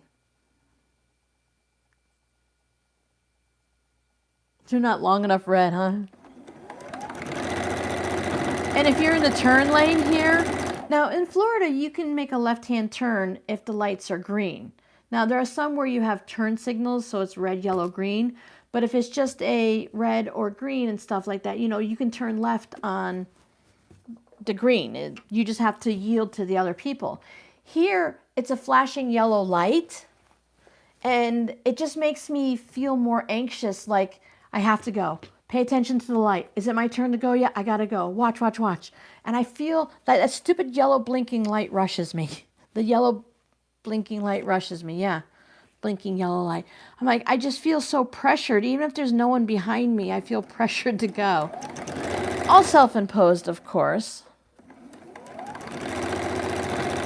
I'm like, you're crazy, Robin. Is that salvage? No. It felt like it looks like it was the fold. It has just a little bit of a fold, like it was the center of a jelly roll strip.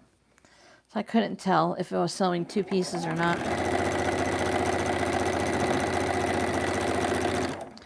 I cleaned my sewing machine, Giovanna. I flipped it upside down and cleaned underneath and everything.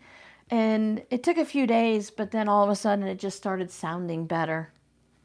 So thank you for being annoying last time, but it's all cleaned. I cleaned it, like I said last night, it's pretty good. It's not, you don't oil the machine, but I did oil the up and down needle part, and I cleaned everybody out, so they're all doing pretty good. I have been seeing a lot of videos about cleaning your machine recently, so, I mean, I've been being good. I don't know who else out there needs to hear it, but clean your machine.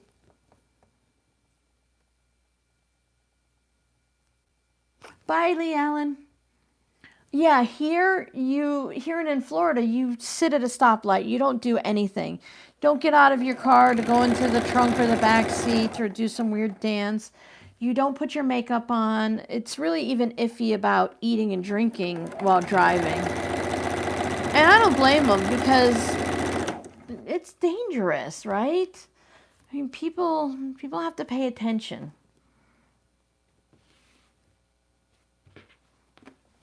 Driving is hard because it's not just like people are like, well, I'm a good driver. I'm not worried about you. I'm worried about 3 cars over. That guy over there who's not paying attention, who's going to run through the stop sign or the light or something, who's going to merge over into your lane without looking. And, you're going to get sideswiped. A lot of these, I'll save them for next time, and they'll become the starting square for my next one. Like the purple one could be the first strip, but everyone else, because I'm not using a center square of specific size, which also helps with the improv part of it.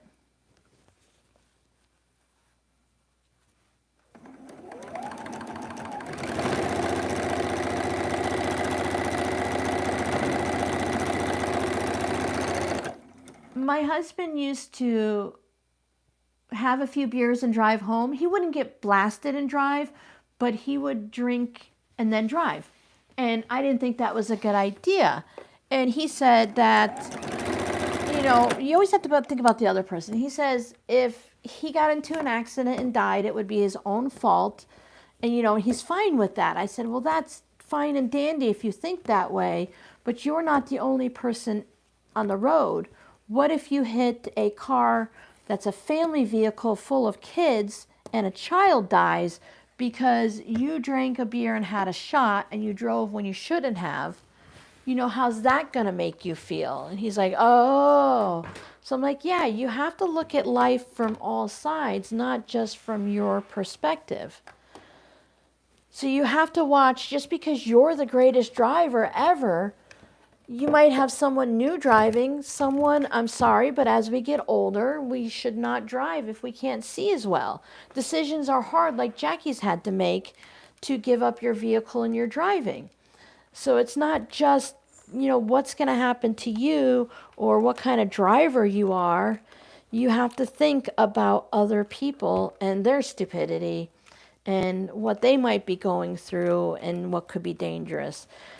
I was always taught to be a defensive driver. You can't be a bull in a china shop and drive offensively and say, everyone has to look out for me because I'm the best driver. So no, you have to pay attention to those around you. I have to get water for my iron because, they might not be the best driver. They might have sneezed. They could be the most amazing driver. It could be a police officer in an ambulance, but they might have sneezed and ended up going through a stop sign. I always think about weird things like that when I sneeze when driving and stuff. I mean, something could happen. You have to be careful. These irons are great, but they don't hold a lot of water. So I usually keep a cup of water here, but I'm very clumsy. So I keep it over on the other side of the room on my dresser. So we just have to pay attention. Think about someone besides ourselves. It's kind of hard for some people to do that. Have you noticed that? To think beyond themselves? Oh, Giovanna's an angel. She's perfect with everything she does. So we don't have to worry about her. Right, Giovanna? She's good. Space is tight and traffic is crazy. You have to think about it, yeah. My iron's thirsty. It gets dry here. Oh, yeah. It used to be if you had road rage, someone, someone cut you off, you can flip them off and yell at them. Nowadays, you do that, they follow you to your home and they kill you. You find them 3 days later in the Walmart parking lot and, they smash the windows in your car. You have to be really careful nowadays, and it's not like it used to be, right? I remember growing up and my parents saying it's not like it used to be, but I think it's really not like it used to be. It's scary, dangerous now. When there's extra fabric sticking over, sometimes that end corner, the seam doesn't fold down, so I just flip it over and make sure. Set my seam. I have to laugh because some of the young people I'm not laughing at the young people, but some of the young people that are sewing now, they don't know a lot of things because not everyone's saying a lot of things.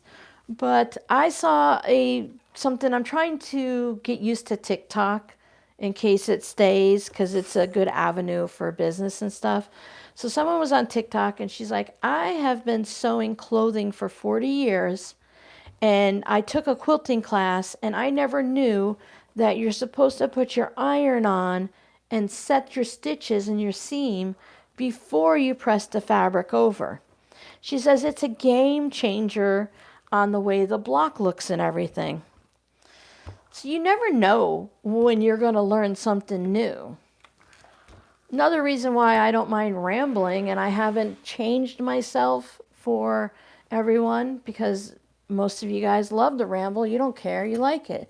You never know what thought's going to pop into my head because I don't script my videos. So tidbits like that might be that one bit of information that you never knew. Like rotary cutters, you can't just change them once a year. If you cut a lot of fabrics, you might change it every week or every month. Like right now, I am really putting a lot of wear and tear on the center of my mat. So when I sew tomorrow, I'll do all my trimming over here and let this part kind of heal a little. It'll never be perfect, but it'll heal a little. Did you unplug your iron before putting the water in? Not on this little one. On my big one, yes. I find on the little one that it doesn't really matter, and these Oliso irons take forever to cool down.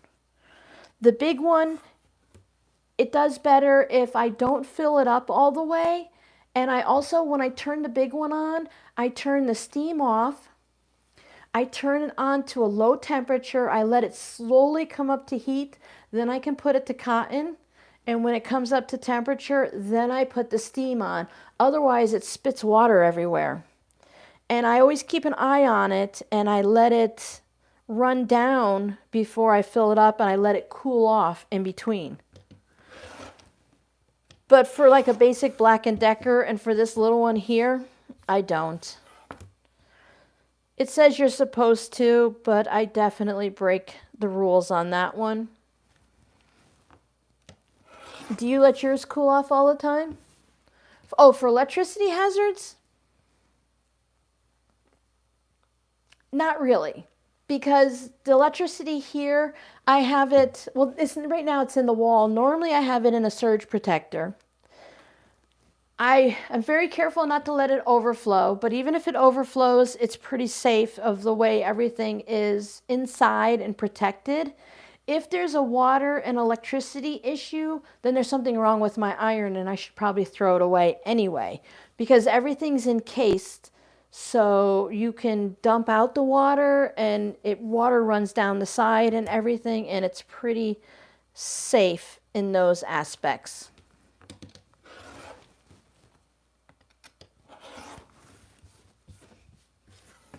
Plus, I ain't got time to wait. Because unplugging it, I always thought it was because of the temperature. Like you have to let it cool down because if you put cold water in something hot, it'll crack and it could crack the tank.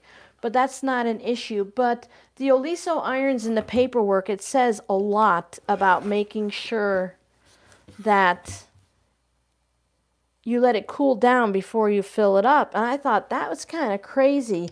But the big iron, I can sew all day and I don't run. It's a cord, it's not fabric. I can sew all day and I don't run out of water normally, unless I'm pressing that steam button a lot. Jody's back. Oh, you didn't win. I don't need a serger, but I would like to get a serger. It's on my eventually list because I'd like to start making like unpaper towels and stuff for the shop and for doing the seams on quilts and inside the pillowcases and stuff. I don't do clothes as much anymore. You need to keep me intact, huh? I have a very strong fear of electricity. I have gotten a little bit of a shock as a child when helping my grandfather put electricity in our farmhouse in New York, upstate New York. So I try to be really careful because those little shocks are not fun. Not at all. Have to have respect for things, right? They had so many tricks, even with quilt. Yeah, they say you can make a quilt with a serger, and I think that would probably be great for you, Jody. I feel like it would be zoom, zoom, zoom. I don't know why I think it would be quicker to serge a quilt than to sew it together, but I don't know. To do rag quilts, quilt as you go, things like that, I would think it'd be really super fast. There's all kinds of patterns out there for serger quilts.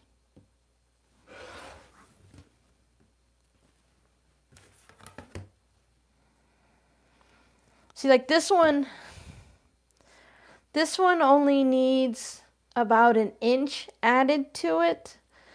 But because this piece here is so big, I'll probably put something there and then trim some of this off so more of that fabric shows.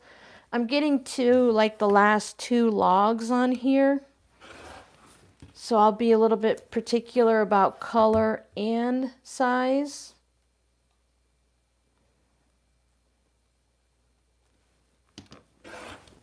Takes my eyes a minute to zoom in to see all the numbers. So that's why most of the time you don't see me going like I'm like this and I lean over and I got to get like this, and the lights are great, but the lights also shine onto the ruler and they're annoying.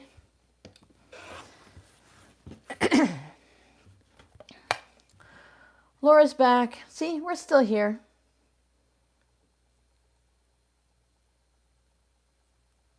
You gonna make clothes, Jody? Is that what you mean by top treatments? Or top of the machine? Oh, like on top of the project? I'll admit, I know basically nothing about sergers except if the thread's running out to tie it on and let it go through the machine because it's a pain in the butt to thread a serger. So this one is already bigger than 9.5.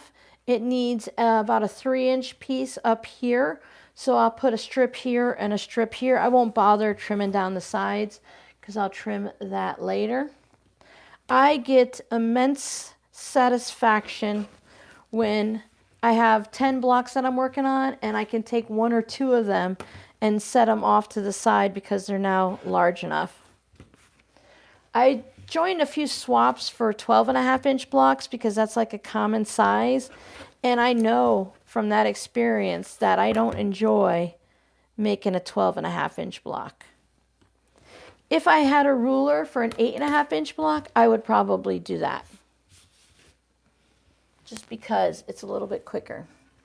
30-year-old serger, you bought in the 90s, 3-thread. It's been sitting on the shelf since. Oh no. Like top stitches for quilts. Yeah. That's got to be neat. Yeah, because I heard you can use certain sergers to sew with if you turn off the little cutter and stuff like that. There's different things you can do. People who are coming into the community now, like some of the younger girls and boys, of course, they don't know about Quilt Police and about the rules. So they're just coming in and making things up and doing things. And they come up with some pretty nifty ideas during that process. All right, I'm going to bring all of these back over now. Keep working with these. Since I'm doing them in 10 block increments, there's always going to be more. I need 90 blocks. So if 10 blocks look similar, it's not going to really matter because there's going to be 80 other blocks. So I keep my ruler next to me. And I'll put my block down and then I'll put it over at the 9.5 and I'll look and see. So this is my 2 seams. This is the next piece. So I need to have a piece that's at least 2 inches. If I put this piece on, it's too narrow. It's not going to be wide enough. But this piece is going to be wide enough. So the way I'm doing this, because I have 2 seams there and 2 seams there, I'm going to put it on this side. Just because that's the way I messed it up. And it's not a mess up, it's just I didn't fully log cabin. And I never do. I'm very consistent in how I screw things up. It's a good thing to be.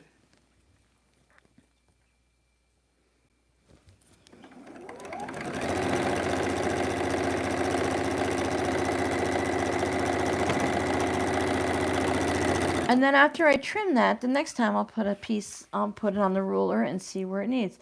2 seams, so this one's right. It's already 9.5 tall. So if I slide it down so I can see the numbers, I need something that's a little over 2 inches. I have a couple pinks, 1 purple. So I have, well, there's a blue. Can't put a blue there.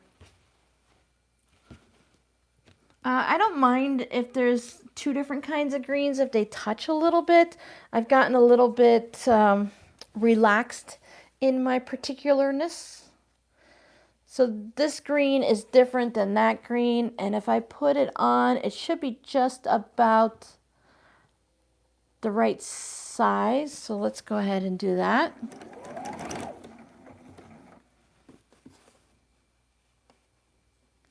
I find doing things in groups in 5s or 10s works out pretty nicely. If like you're trying to mix up a bunch of charm squares, and I always try to put them in piles, and I figure out, okay, if I put this one, and this one, I always end up having 3 of the same fabrics in the last block or something. So being super organized just doesn't work for me, but if it works for you, you know, we're each going to have a log cabin block quilt at the end, however we get there. Some are going to look very, very professional quilt-like, and some are just going to be silly and fun, like mine. So I can go on either side. It's 9.5 inches. So I need another one that's about 2 inches, and I can put this purple one in. Somebody stopped me. They have the tulip pink squirrel. Oh, and the dinosaurs.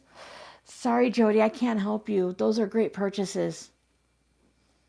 Air threaded serger, and have used the daylights out of it. I serge the sides of my quilt to prepare them for binding. I love that tip, Laura. When I learned that on some of my thicker quilts and stuff, I think it's the greatest tip. I think it's the greatest tip. Yeah, Jody, if you really don't want to buy it, then just walk away, right? Oh, this one would be nice on this block. Just walk away. You don't need it. Don't buy it. If it's something you want, then what are you going to use it for? Are you just going to hoard it? Then buy a quarter yard or buy a chunk that you still get the dinosaurs and the squirrels or whatever you need.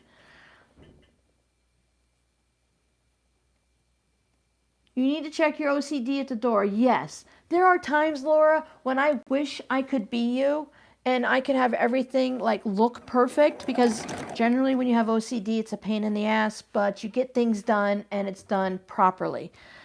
I've had to let things go. I figured out what type of a person I am, what type of a cook I am, what type of a mother and a wife, but what type of a quilter I am. And this is what I do. It brings me joy. Some things sell in my shop, some things don't. Some people like them, some people don't. But I don't want to be like everyone else. I want to fit in and I want to be popular, but I don't want everything I make to be like everyone else. I don't want to change who I am, because when I make stuff like this, I put a piece of me in it. So I want everyone to have a little piece of Robin.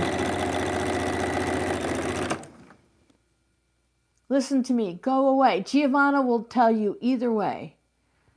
Jody, is it in your budget? Can you afford it? When you get home with it, and 3 days from now, will you be upset that you bought it?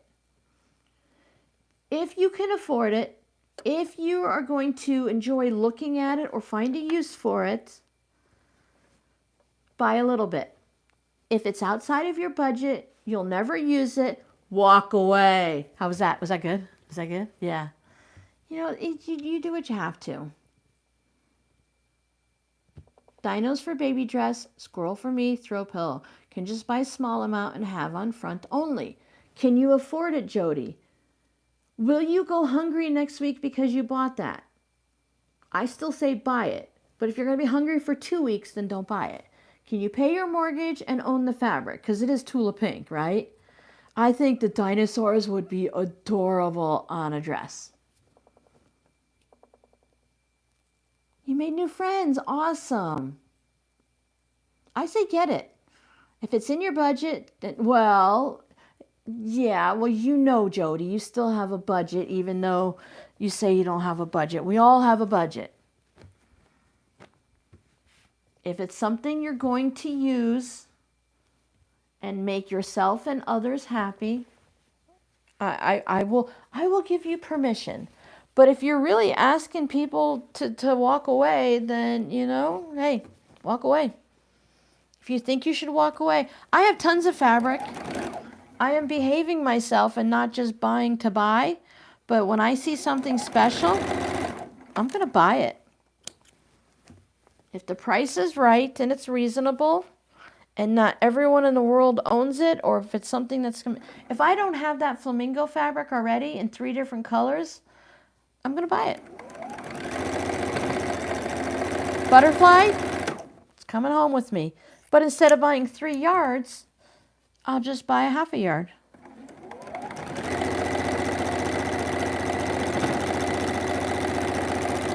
I still have a box of fabric in the garage that I haven't unpacked.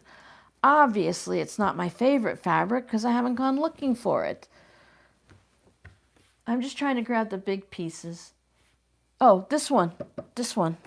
Give me this one back. This one needs something on the other side because it's not going to be big enough. And while it's here, let me put something over here.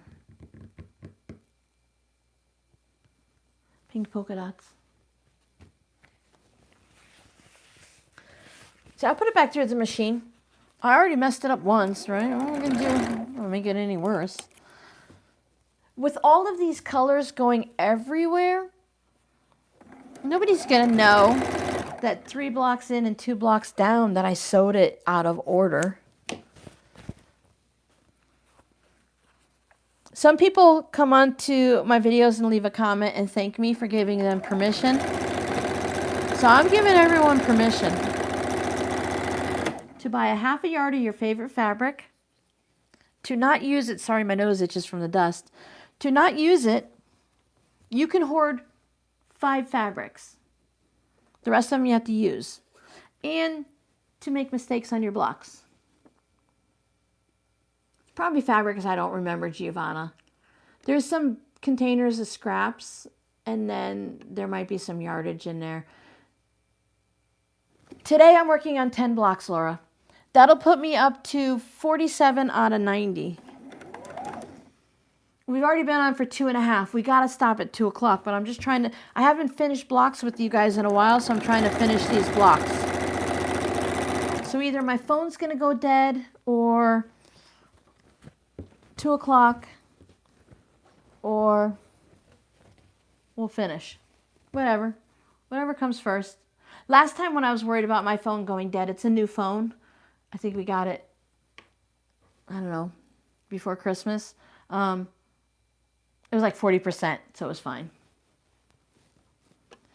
So when you're doing projects like this, try to keep some wider fabric and some narrower fabric, just to I like here, I think the pink next to the pink centers could go either way. It could bother me, or I could like it. So I'm going to put it in, and I'm not going to care. With crazy blocks like this, you have to look at the quilt to really see where the blocks are, because everything will start blending together. I like quilts, to see other people's quilts when you can't tell where the blocks are and you really have to like zone in.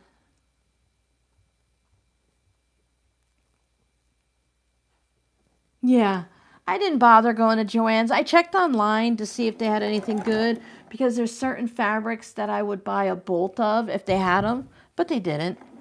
So, like, whatever. I mean, the deals before Joann's, excuse me, I got the burpees, was going out of business. The deals were better beforehand than they are after, right? Their sales aren't all that great. I did hear that a lot of, like, certain Joann's, they were just sending them shipments from the storage. Some places got like 7 boxes of pink yarn, or someone got a whole bunch of different white fabrics and stuff like that. So whatever they had, they're just like sticking them into stores to get them out of the warehouse and stuff. But I saw that there's so many Michaels now that are covered. There's a certain number, not so many, but there's a certain number of Michaels. You can go online and find out which Michaels have fabric. Some of them have like 1,200 bolts of fabric, and some of them have 40. There's a lot of Kona cotton and stuff. Here's one of my random emails. Your content is really making waves. I wanted to reach out directly. Would you be open to talking about scaling to 10 million views? Overall, whatever, but my channel's not that big. I had someone emailed me, I saw it last night or this morning, and they're like, we love your beauty channel. You've shown so much on how to bring out the inner beauty and the different makeup. And I'm like, did you even watch my channel? Hi, Denise. Thank you, Denise. I appreciate it. Some people say they don't like my live streams because I talk too much, but it's not a tutorial. It's a hang out and talk with us. And you guys can't fill in the empty space, so I have to just keep talking. So I just ramble. Jody went to a class, Denise. Yeah, she's at a class. She does things always on the first and third Saturday during my time slot, so she doesn't have to come here and hang out with us. She's evil that way. Yeah, scammers, that's all it is. I'm like, really? And then they'll email you like 4 times. I see you didn't answer my email. I'm like, no, sir, I did not. They just want you to answer. It just proves, it gives them a link to you, or it proves that you read the email or something. I'm like, no. Yes, I want to scale things up. Yes, I want to improve on my knowledge of this, that, and the next thing. Of course I do. I don't want to just get stuck, but I need to stay as a, this is, some people don't understand. We're a community here. We hang out, we chat about random things. You're sitting there, Jody. Well, can't put Jody and Giovanna next to each other. We'll put Denise in there now because Denise is hanging out. And we'll put Joyce over there. Giovanna's over in the corner because she can't behave herself. So we'll put her over there. And Laura's over here. So we have to have a little bit, it's a community. We're all hanging out and talking to each other. Even though it's still a small business. We have to be there. Well, I heard a lot of people were complaining, unless there was something, some small businesses like, this is my most popular fabric. I sell 100 of these in zipper pouches a month. They go and buy as many bolts of their top 5 fabrics as they could get. They didn't care if it was on sale, if they charged them more or less. They just needed that fabric. Fabric goes out. It goes out quickly now. It goes out of date, out of style. They do limited runs. You just have to be prepared for that. I'm lucky because I sew scrappy stuff. My fabrics aren't going to go out of style. I have everything. I just change it. Oh, I don't have pink stars? Well, now I got pink paint splatters. It's pink. It works. Yeah. Well, they were saying, like, especially the patterns, because the paper patterns at Joann's will go on sale for $1.99. And then when the liquidation sale came over and they put everything at like 10 or 20% off, now the patterns are $7.69.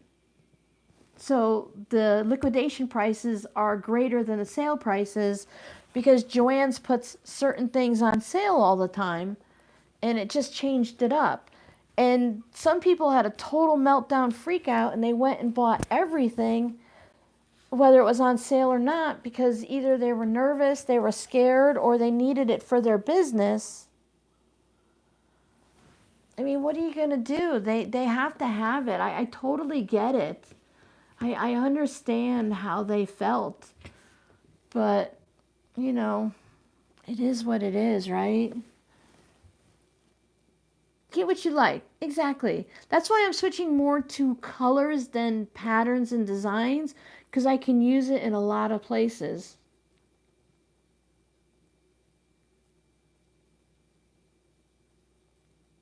Yeah, the sales aren't great.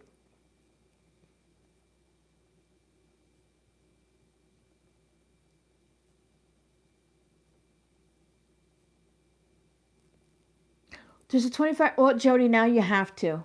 I like when they do that. A lot of places will do that so you can buy the fabric you need for the class or you can buy something afterwards. Oh, yeah, you just, with Joann's, you have to watch for the sales. And if you're making a lot of clothes and stuff, you get it. But I've gone to Joann's and looked at non-clothing patterns, and I'm like, I've already seen that YouTube video for free. I saw this, you can get this for free, so I'm not going to pay $12 or something for it. But like, I've bought several boxy bag patterns supporting small businesses and hoping to find some tips and tricks that I didn't find. So, but it's like, whatever. I didn't spend a lot. You go get the Tula. Do it. We have Hobby Lobby. I don't know that this Michaels, it's not on the list to have fabric yet, the one near me. I can order online. From a big company, Missouri Star, Shabby Fabrics, they have all of the big name brands. Etsy has them. There's independent shops on Etsy that sell fabric that you can get. There's always somewhere, but it is nice to go in and lay fabrics down on a table or on the floor or something and just try to match them all up. We've lost that, but there are quilt shops. And you can either buy from them or you can at least look and see what would go nicely with your quilt and then buy it online. I know it's not fair, but sometimes we have to. Some quilt shops charge an awful lot of money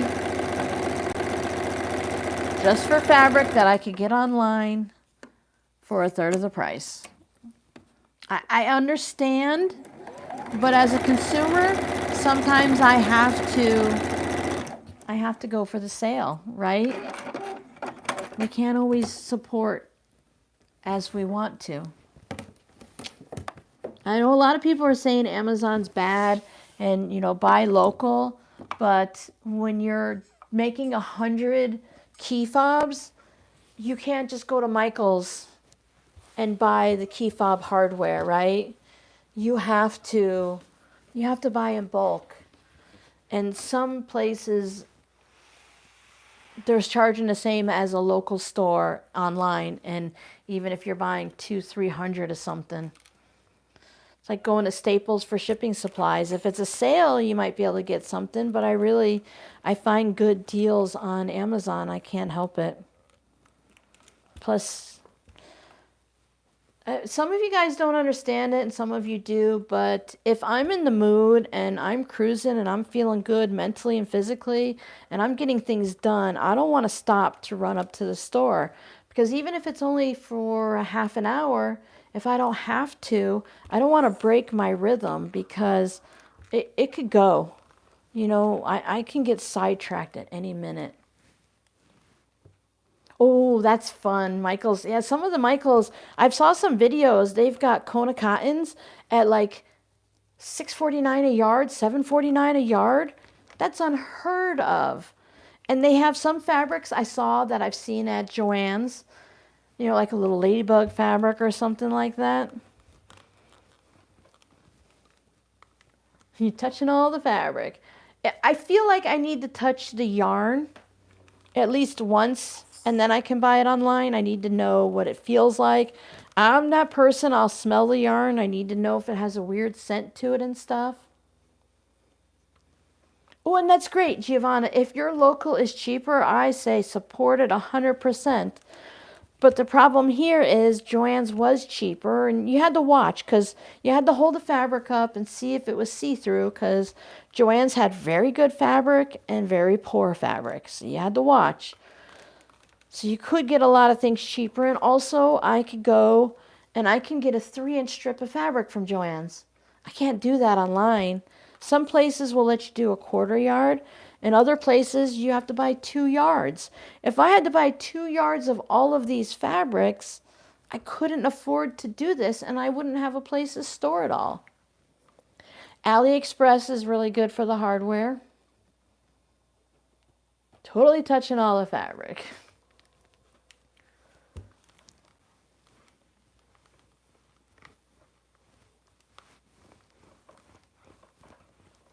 Yeah, fabric. Hobby Lobby. Sue Smith was telling me Hobby Lobby is every other week. That 1 week it's fabric and 1 week it's like yarn and stuff. So when you're in the craft department, it alternates. So if it's not on sale this week, come back next week. Kona Cotton. The Hobby Lobby that's near me is new. It just opened a few months ago, maybe last summer, more than a few months ago. But it's limited. It's a really small amount of fabric. They don't have a lot of options. When they put a new one in Cape Coral, I thought, wow, that's not a lot of options. But this one's even less. They had like 7 Christmas fabrics, and that's it. So it's a location-based thing. Okay, this is fine, but I need a strip on one side or the other. So I will trim this off and this off. And this needs more.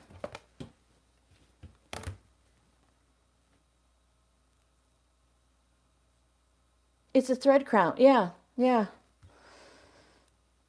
I do like batiks, but I have to buy my batiks online because I'm struggling to find brighter colors. It seems that there's a lot of dark batiks right now. And I need more lighter colors.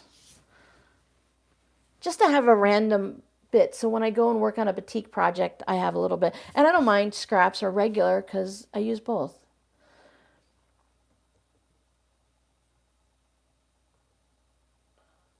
Yeah. And I make a lot of bag stuff. I've had at the last house, because everyone moved out of the house, it was just me after Rob passed. So I had all 4 bedrooms, so I had a fabric room. I had a bunch of bookcases, and I'm not even paying attention if they're 9.5 inches now. And I was separating my fabric. You know, good quilting cotton. This one's only for zipper pouches. It's good quality, but I don't know if it would last through a bunch of washings and stuff. You don't wash zipper pouches that often, so that's not a concern as much, but it still has to be good quality fabric. It can just be a little different. And, you know, I just separated felt, fleece, leather, stuff like that, denim. Jelly rolls are fun. You know, it's really hard to pick a favorite pre-cut. I have been enjoying charm squares lately. I struggle a little bit with fat quarter bundles. I still struggle a little bit with just open them up and taking out a 2.5 inch square. Whew, that is right. I'm a little short, like 1/8 of a 1/16 of a little bit of something something. But this one is a 9.5 inch square. It's going to be a little bit shy in the seam allowance in a spot or two, but not bad. So we'll put this one over here out of the way. That's one done. Oh, my poor nose is itchy.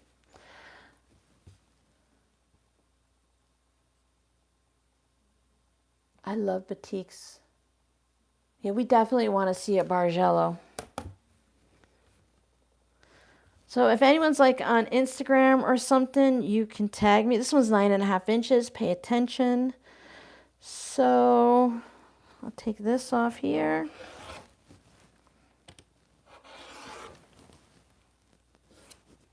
Without all of those skinny pieces, like last month, we weren't able to continue sewing. One, I stopped to talk too much because I like to use my hands and stuff. Pay attention. Otherwise, the more I do other things, it's easier for me to lose track of what I'm talking about. And I already have issues with that. That's 2. And we're doing less rounds with the wider strips. Okay, so on this one, I have extra on both. So I tried to maybe even it. Maybe I want a lot of purple, but I'm going to lose it like weird with seam allowances. So I just tried to balance everything out. Like that looks. I could go inch by inch. That's an inch and a half, and that's an inch and a half. Well, I accidentally did it right.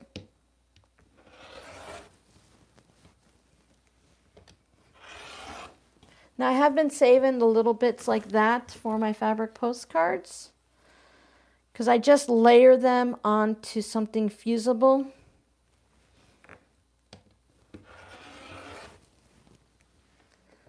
And overlap them a little. That's 3 out of 10.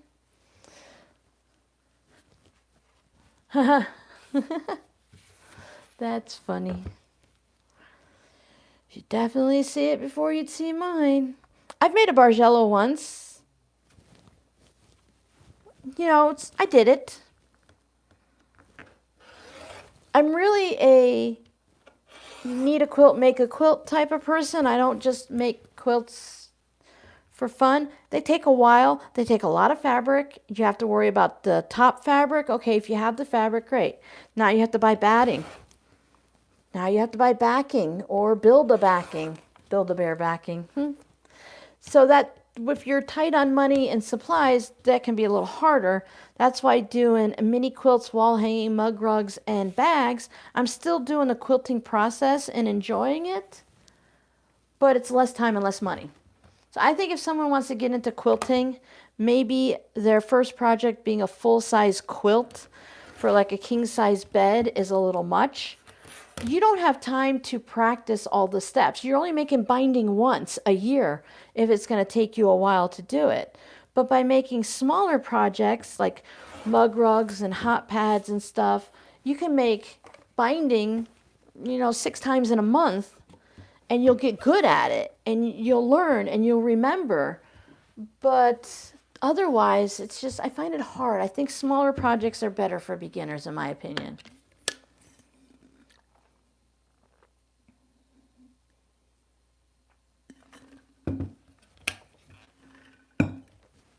I am still drinking the Walmart brand mixed berry flavored water. I love it. It's cool and refreshing. And the Owala bottles are my favorite. Owala, I would allow you to sponsor any of my videos because I love them. This lid screws off. It's got the big fat straw in it. It's metal on the inside and painted whatever they do with the metal on the outside. It's a really fat straw like McDonald's, so you can drink through it easily. I fill it up at night, and I drink it throughout the night when I get up and it's cold the next day. But this lid fits on every size bottle they have. Whether all of the tops are all the same size, if it's 12 ounces or 40 ounces. So I think that's great. You can buy replacements online. Has a nice gasket. You can drink through the straw or pour it in your mouth. So I love these bottles. And of course they're colorful. All right, so we are on the last few blocks here. Rearrange my fabrics. And I know no one's curious, but since it's been a little chilly, I am wearing a t-shirt and shorts, and I still have my wool socks on so that my feet don't get cold. It's 76.6 in here right now, so it's a little warm. But when I open the window, the breeze goes underneath my table and makes my feet cold. So I love and appreciate having my wool socks. I will buy more for next winter. So the 2 seams are here, but I really need to put a fabric here or there, and it needs to be at least 2 inches. So if I wanted to put another purple, I could put it over there. I have a pink there, so I can put a pink here. Is this wide enough? Oh, maybe my polka dots again. That'll work. That's, again, not to, push my style of quilting, but by doing the improv block, I just put the fabric where it needs to be. If all of my strips were 2.5 inches, I would just log cabin round and round, but they're not. and it's okay. This one's fun. This one will probably turn into a quilt faster than all of the other ones I've done in the past couple years. And also, I have some of the pink fabric is sticking out past the seam, so it's not perfect. And if I don't get a perfect 1/4 inch, it's still going to be okay. Now, I need 2 pieces. I need something at the top and the side for this one. So let me do the side first, and I can find one of my medium to skinnier pieces over there. And this one only needs to be 1 inch, so anything will really work over here.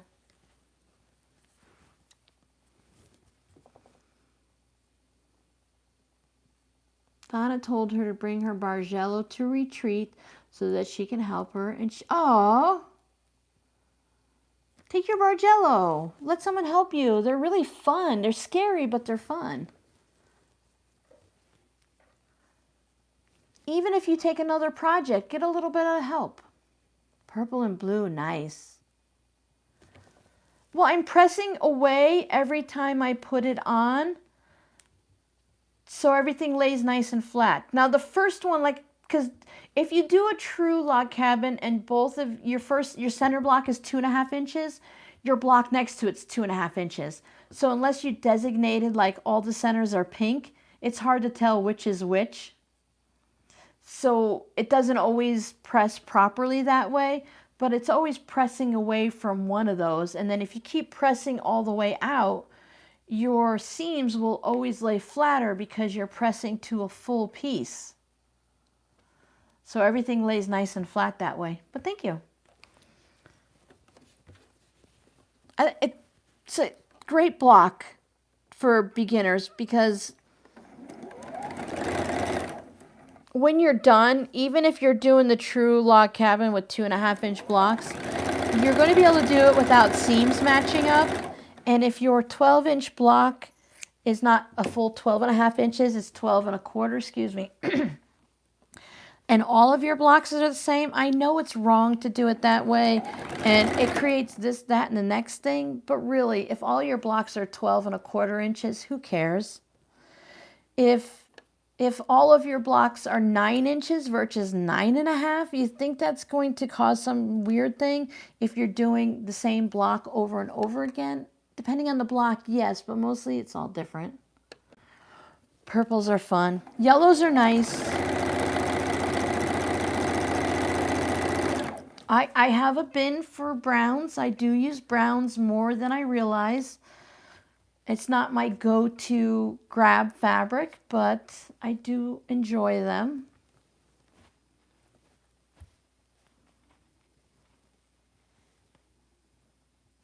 Let's put this one in. Oh, it's skinny, but it's okay.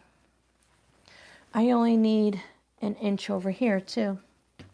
That's the danger of doing this, is you could end up with a very skinny 1/2 inch log when you sew your blocks together. But if you pay attention, you can do your best to avoid it. I'll have a lot of fun bits to work on over there. And when none of your fabrics go together, all of your fabrics go together. It's fun the way that works out. So I have 2 seams here and 1 long piece here. I would avoid putting one on here if at all possible. I don't need to because it's wide enough, but that I feel like would be a little bit noticeable in the quilt if you had 2 long strips together. If you had 2 of them together right here in the center, I don't think it would be as noticeable because it's not this really long, you know, poke you in the eye type of strip.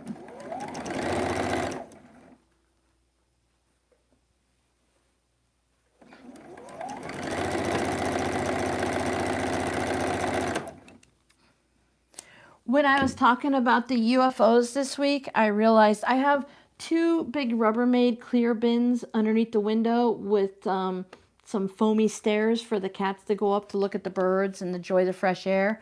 I realized that those 2 bins are full of random bits, but also a lot of UFOs, or when you guys send me like half done blocks from your projects and stuff, I have dozens of Ziploc baggies in there just waiting to be turned into something. So when I really start doing the scrappy boxy bags and stuff, I'm going to look in there and see what I can find. So this one, see, I have a long piece here, but I do have a seam. So I'm going to try to make sure I use a quiet fabric over here or over on this side maybe, because I really want to use this green. Oh, it's too short.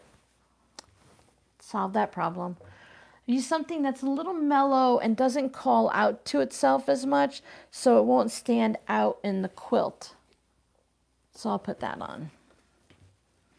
This is a little bit off because the piece should have been here, but this is 9.5 inches that way. So that's the danger, but we have to pivot and just do what we need to. I want to thank everyone for hanging out with me this long today. The community quilt, I was going to put that as my UFO this month, but I really wanted to get those Christmas ones knocked out first. I think I have everything spray basted maybe, or I have batting picked out for them or something. I can see them right next to me. So the community quilt will probably go into May, and I'll use that as my May project. I really only have that one little bit, maybe a 12-inch chunk at the bottom third of it that needs to be blocked together, and then it'll be ready to be quilted and all of that. I'm trying to keep it towards the top of my to-do list and not forget it too often because it's the community quilt and we need it up here. This piece is wide. I only need 3/4 of an inch on this side. So that piece happens to work. I'll trim a little off here and a little off there and make it 9.5 inches. And it needs a piece up there also. Sometimes I'm going to have, that's when I have those pieces for the fabric postcards that are about 1 inch wide because I've had to trim it off from there. Oh, and I have to make all the flying geese for the borders, Giovanna. I forgot about that. That's one of the things I need to double down and double check on the size I'm going to do, pull out my scraps, and decide if I'm going to do half square triangles or flying geese for them. I want them to look like flying geese, but I don't know if I'll do 2 half square triangles together or 1 flying geese because I want to border the entire quilt in flying geese.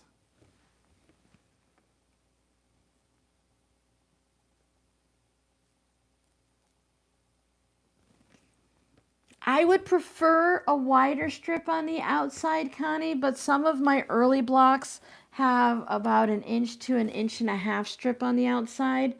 I would never cut this strip down. I would find the smallest width of strip that I can use. I would add it to the block, and then when the block's done, I would trim the extra off.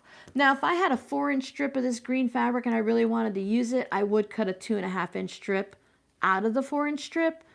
But based on what I have here at the table, I would not cut this down until the block is done.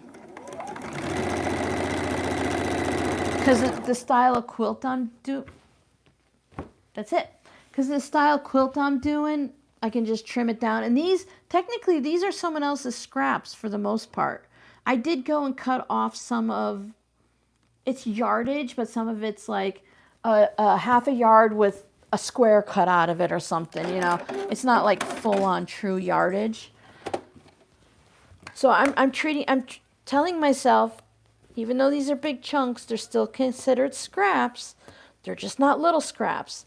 And they were already done for, donated, not in the person's craft room anymore. They were done with them. So I'm already saving them. I don't have to be precious. So I can just trim a little off because I'm going to take the trimmings and turn them into, you know, the fabric postcards. So they're still going to get a little bit of life. Oh, yeah. I don't do glitter on fabric anymore if I can avoid it because it's hard to iron. That's the whole thing. It makes the iron kind of drag, and I don't like that. And it's usually thicker fabric too.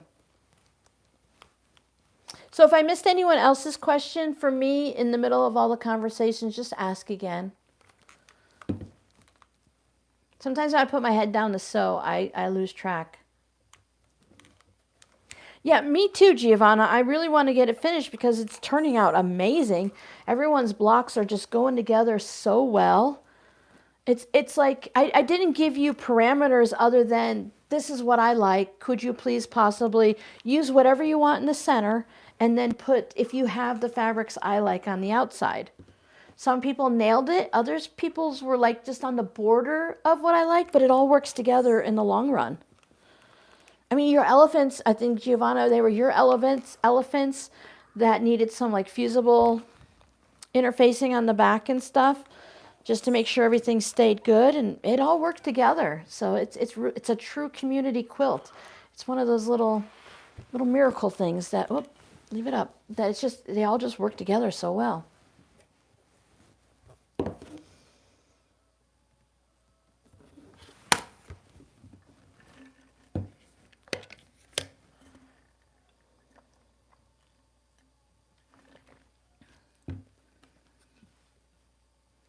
Yeah, I think the flying geese will be quicker. I need to, okay, the quilt's done. Double check. I think I'm doing like 1.5 by 2.5 or something like that on the geese. I have to look it up. It's written down somewhere. And then cut all the fabrics. Because I want to take, because some people send extra fabrics or just random fabrics. So I want to cut the flying geese out of that, put them in one of my plastic containers, and then I can do it like a leader ender or at the end of the night when I just want to sew for half an hour, but I don't want to think about it. All right, so this one needs to go on the left or the right, so we'll trim that off and trim this off. So like this one, these are wider. I didn't cut them down ahead of time.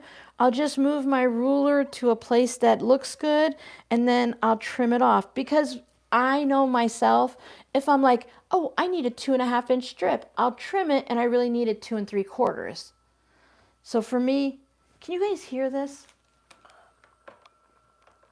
It gurgles and stuff and whistles. It drives me crazy. I mess things up like that. I need bigger is better, and then trim it down as you go. It works better for me because I just make too many oopsies.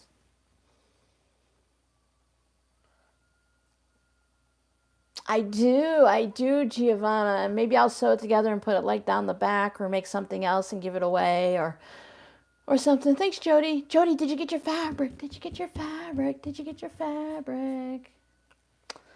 I got to know. I saw the dinosaur fabric. I haven't watched Pat Sloan in a while. I watch her, and then I get bored and I stop, and then I watch again. And she was working on something with that dinosaur fabric, and I thought that was really fun. Tula Pink has some really fun fabric, but it's not always within my budget. But if you can get charm packs and stuff, you can play with the fabric a little bit. Maybe not the big prints, and, still enjoy it without spending a lot of money. I have a lot of fat quarters. I used to say I love fat quarters, 9.5, but I find that I need to be careful. I don't like fat quarters with like big bold prints or something. I like fat quarters that are a color, a tone on tone, reads as. When you look at it, it's red or it's blue or it's green. You don't see bees and ladybugs. Now, I say that, but I love bees and ladybugs. So I'm trying to be careful, and I'm trying to use up what I have. Fat quarters are great for the boxy bags because a lot of the patterns are 2 pieces, 10 by 6. And me, I'll put 2 purple pieces inside a bag, and they don't necessarily have to match, in my opinion. If I'm making it for my shop and I show you, like I've done it with tote bags, where I've had two fun prints, like two different ladybugs, because that's what I'm stuck on today, because I found some ladybug fabric yesterday. So if I put two different ladybug fabrics in there, in my opinion, they match. If you see it and you like it, you buy it. If you don't like it, don't buy it. So I feel okay doing weird things like that. Don't enable her. Yeah, but she said she had 25% off and she was going to get it. One panel, 4 cuts of different fabrics, 25% off, not bad. Plans for all of it. See, that's the thing. If you have plans for all of it and you can afford it, then I don't see a reason why you can't. Even if you have 500 yards at home, if you don't have that specific fabric, and Jody likes to make little girl dresses and stuff, and those are really cute when you can use the big bold patterns like that. So, go for it. I don't need fabric, but I'm telling you, if I go to the store and I see something and I got a coupon or it's on sale, and I can say, I'm going to make a boxy bag out of that. I'm going to make a tote bag. That's perfect for coasters. Then I'm going to get it. If I'm like, oh, I have a lot of pink fabrics. That's another pink fabric. I'm not going to buy it. I'm going to appreciate it. I might even take a picture of it and think badly about myself for not buying it. But by tomorrow, I'm fine. I'll go and find another pink in my fabric. If we have so much fabric that we can't see what... I'm all done. That we can't see what we have. So I have 4 blocks left. So I've done 6 already. If we can't see, if we're not... Sorry for always reaching in front of you. If we're not organized, my fabric... I keep putting things in front of the fabric shelves and I have to move them. But I try to put things in front of the Christmas fabric because I'm not using that right now. So if we can get to our fabric and we can see what we have and use it, it's fine. If your kids can't play soccer because you can't afford to buy their uniform because you bought fabric that's sitting on the shelf and you're not using it, then maybe you need to rethink what you're doing. This is what I'm using for to cover my chair so the cats don't get on it. And what if I ended up with blueberries on the back of my pants or something? These are some of my first string blocks that I ever made. And this was during a swap. So these were my extra ones. And I think we had to sew them down to fabric. And I hated using a fabric foundation for string blocks. This is some outdoorsy fabric from a thrift store or something. And I had this on an ottoman in our living room for years. I found it in one of the boxes and I thought, you know what? Instead of having an ugly t-shirt on my chair, I just have this. And then I have a gray t-shirt on the back of it because I don't have a quilt for the back of it. So every time I sit my butt down, I see these worn out, faded Joann fabrics. There's ladybugs. That's funny. So your original practice pieces, just sit on them, right? There's always a use for stuff. You can make, you can make a carpet. You can make a carpet out of quilts. That's crazy to me. Yeah, Jody has to show us when she's done. All right, so I want to put a dark purple. And it only needs to be an inch, so I am fine with this one. I've decided I am not laying all of my blocks out on the floor for a picture anymore. At this point, I'll show the blocks I make each month. I only really make them with you guys. I haven't gotten coordinated enough to make them any other time. I hope you guys don't mind seeing the same blocks every month. Does it bother you? I mean, we're chatting, right? I think every live stream is different, even if we make the same thing. The next live stream is going to be on the 19th, Saturday the 19th of April, 2025, 11 a.m. Amazon time, Arizona time. We have an Amazon warehouse just down the road. It's probably more miles away than I think, but it's just down the road. I keep accidentally driving by it, and I have no idea where it is or where I'm at. I want to do the scrap strips on the next live stream because I have a quilt project planned for it. So when I'm sewing the same color scraps onto I'm using the paper that goes around the roll, the yardage of fusible fleece. So everyone's using scraps again this year. It seems to be very popular to use what you have. And that's basically our motto all the time. But those videos have been getting hits again. They're getting a little popular. Plus I want to just work on that project. My nose stops itching. Yeah, like I said, you never know what's going to come out of Robin's mouth. I think I want to go, these colors are feeling similar, so I'll put over here, and let's do, like some things, like these purple flowers, I don't want to put them on the edge and get cut off. So I do get a little bit picky at this point, and I have my bin. I can still bring over my bin. So maybe I want something. I could put these purple flowers in. Are they exactly the right size? Boy, that's gonna cut it close. I don't feel daredevil-y anymore. I'm tired.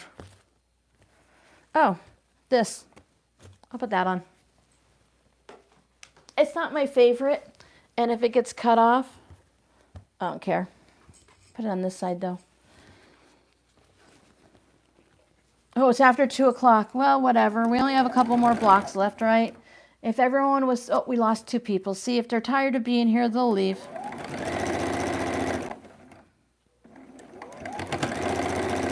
I'm getting hot and hungry. I drink my breakfast. I have a meal replacement thing. So it gives me, oh, my nose is itchy. 20, 24, 26 grams of protein first thing in the morning. And it has all of my vitamins for the day and stuff. And in preparation, you know, people say before you go and you work out, you should eat a banana. So in preparation for today, I had a banana before the stream. Oh, bye, Tammy. Enjoy your date night. That sounds very exciting. Date nights are fun, even if you're just going out grocery shopping at Costco.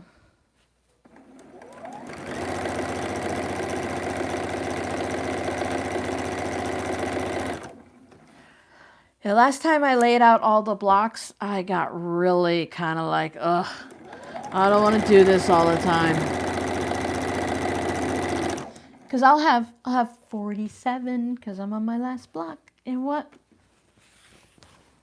Kind of like that against the red. Do I like it more against this one? Eh, against the red.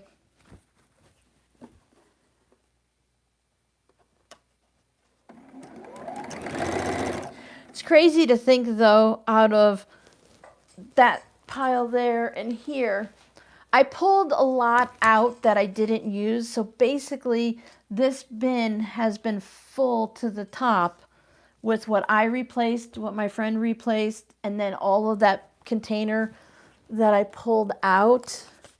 So I pulled all of these fabrics out. So with just one full container of strips, I'm able to make a quilt that's large enough to go on my full-size bed. I think that's terrific. And we've had community time. We've hung out with each other. We didn't keep Jody out of trouble. But that's okay. I'm really glad you guys hung out with me. I really wanted to finish 10 blocks today. Even though it's after 2, I have to go do dishes and clean the kitchen and all of that. Tomorrow, Justin and Mandy cook for their meals for the week, for lunches, and Justin does lunches and dinners. Mandy is trying to do lunches and dinners. But all that to say is I don't have to do dishes on Sunday. They use the dishwasher.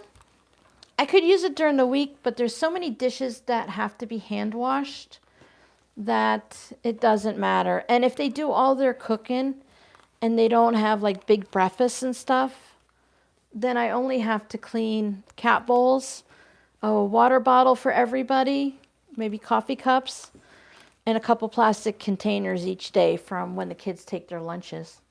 So I don't do a lot of dishes. I do them in the morning before I start my day.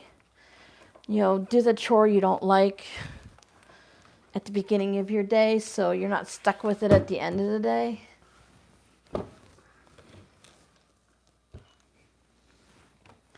And when I make food, I like to prep for an army. So I prep like if I make burritos, and I like to make burritos ahead and put them in the freezer, I'll make enough for 20 meals. So for like 2 or 3 weeks, I'll make enough for 20 meals each week. And then it's all in the freezer and I can go like a whole month without cooking. I love it. So these pieces are really wide. I just eyeball it and off we go. Oh no, Giovanna, that's a long day.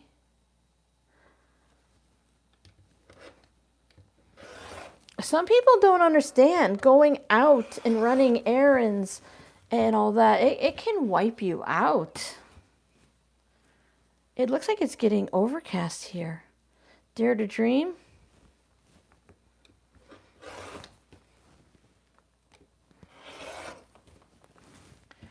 Yesterday I had little beef chunks that I'd cooked and put in the freezer last week.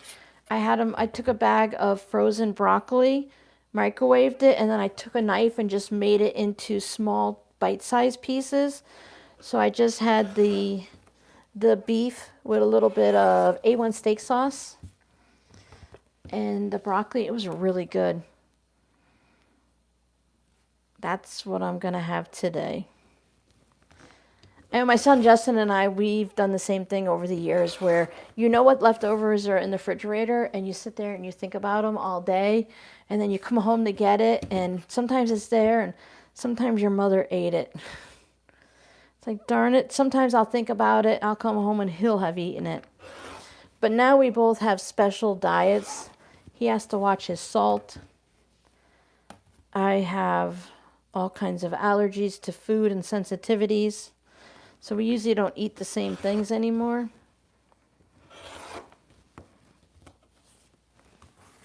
But it's nice. What are you doing, sweetie? I hear you over there. Are you saying hello? Well, S'moresies is saying hello. She's cooing.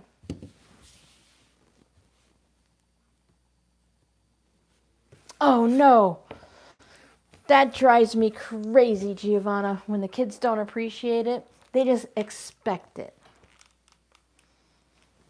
I'm like, oh. Or lately, my daughter's driving me crazy, and she knows it because I told her this morning, but I'll just say something like, you know, don't stay out too late because you have to work. She's going to be 34 next month. It doesn't matter what mom says. You know, mom just happens to live here. But she's been borrowing my car. So I'll say things like, you know, my car has a curfew. It has to be home by midnight. So she just like takes it super seriously. She had a friend come pick her up last night. They were going to hang out overnight and watch movies and do dumb stuff and everything. So she made her friend come get her because it was an overnight adventure and my car has a curfew. I'm like, you listen to the crazy stuff and you don't listen to the good stuff. I just tell you, kids. My father used to always say, I hate kids. I can see why he said that now.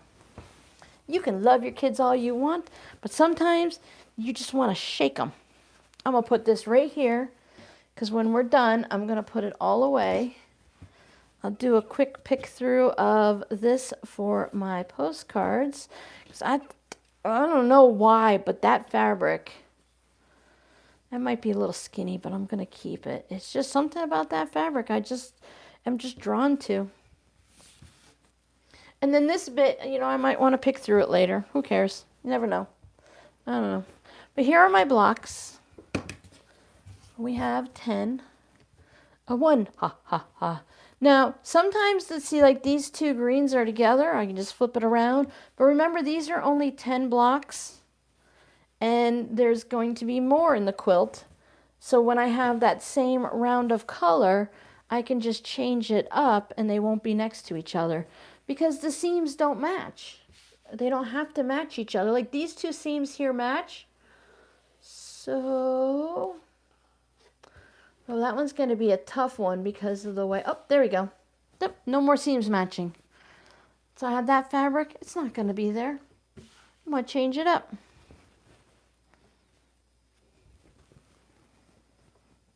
Ta-da!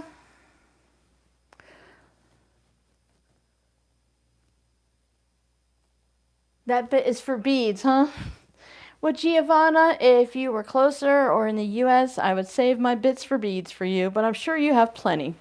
So thank you guys so much for hanging out with me and listening to my rambling. Just checking comments. Wednesday, Whip It Wednesday, you'll see these blocks again. Hopefully I'll accomplish something. I'm hoping to do something tomorrow. If nothing else, I want to prep for the week, cut out fabrics in preparation for boxy bags, make sure my whips are going to, my UFOs are going to get moved forward. Thanks Jackie, I have two, thanks Giovanna, thanks everyone. I have 2 tote bags that I need to make. Remember the duffel bag that I made with the earth tones? It was a little bit bigger than we expected, so she would like a tote bag in addition to it. I also received this fabric that someone would like a tote bag. I just got to show you. It's the most adorable fabric. So this is one side. It's going to be this purpley grunge on the bottom. So this is one side. It's going to get cut down. I'm not sure which cats I'm going to use. And then it's a panel. And then this side, it's got the cat with the flower and the moon and the big old black and white curtain. So this is going to make a really fun tote bag. It's probably going to be about like that. So I have some tote bags in my future. I think that's going to be adorable. So there's your sneak peek of the future. My stomach is growling. I'm going to go take care of it. Bye. Thank you.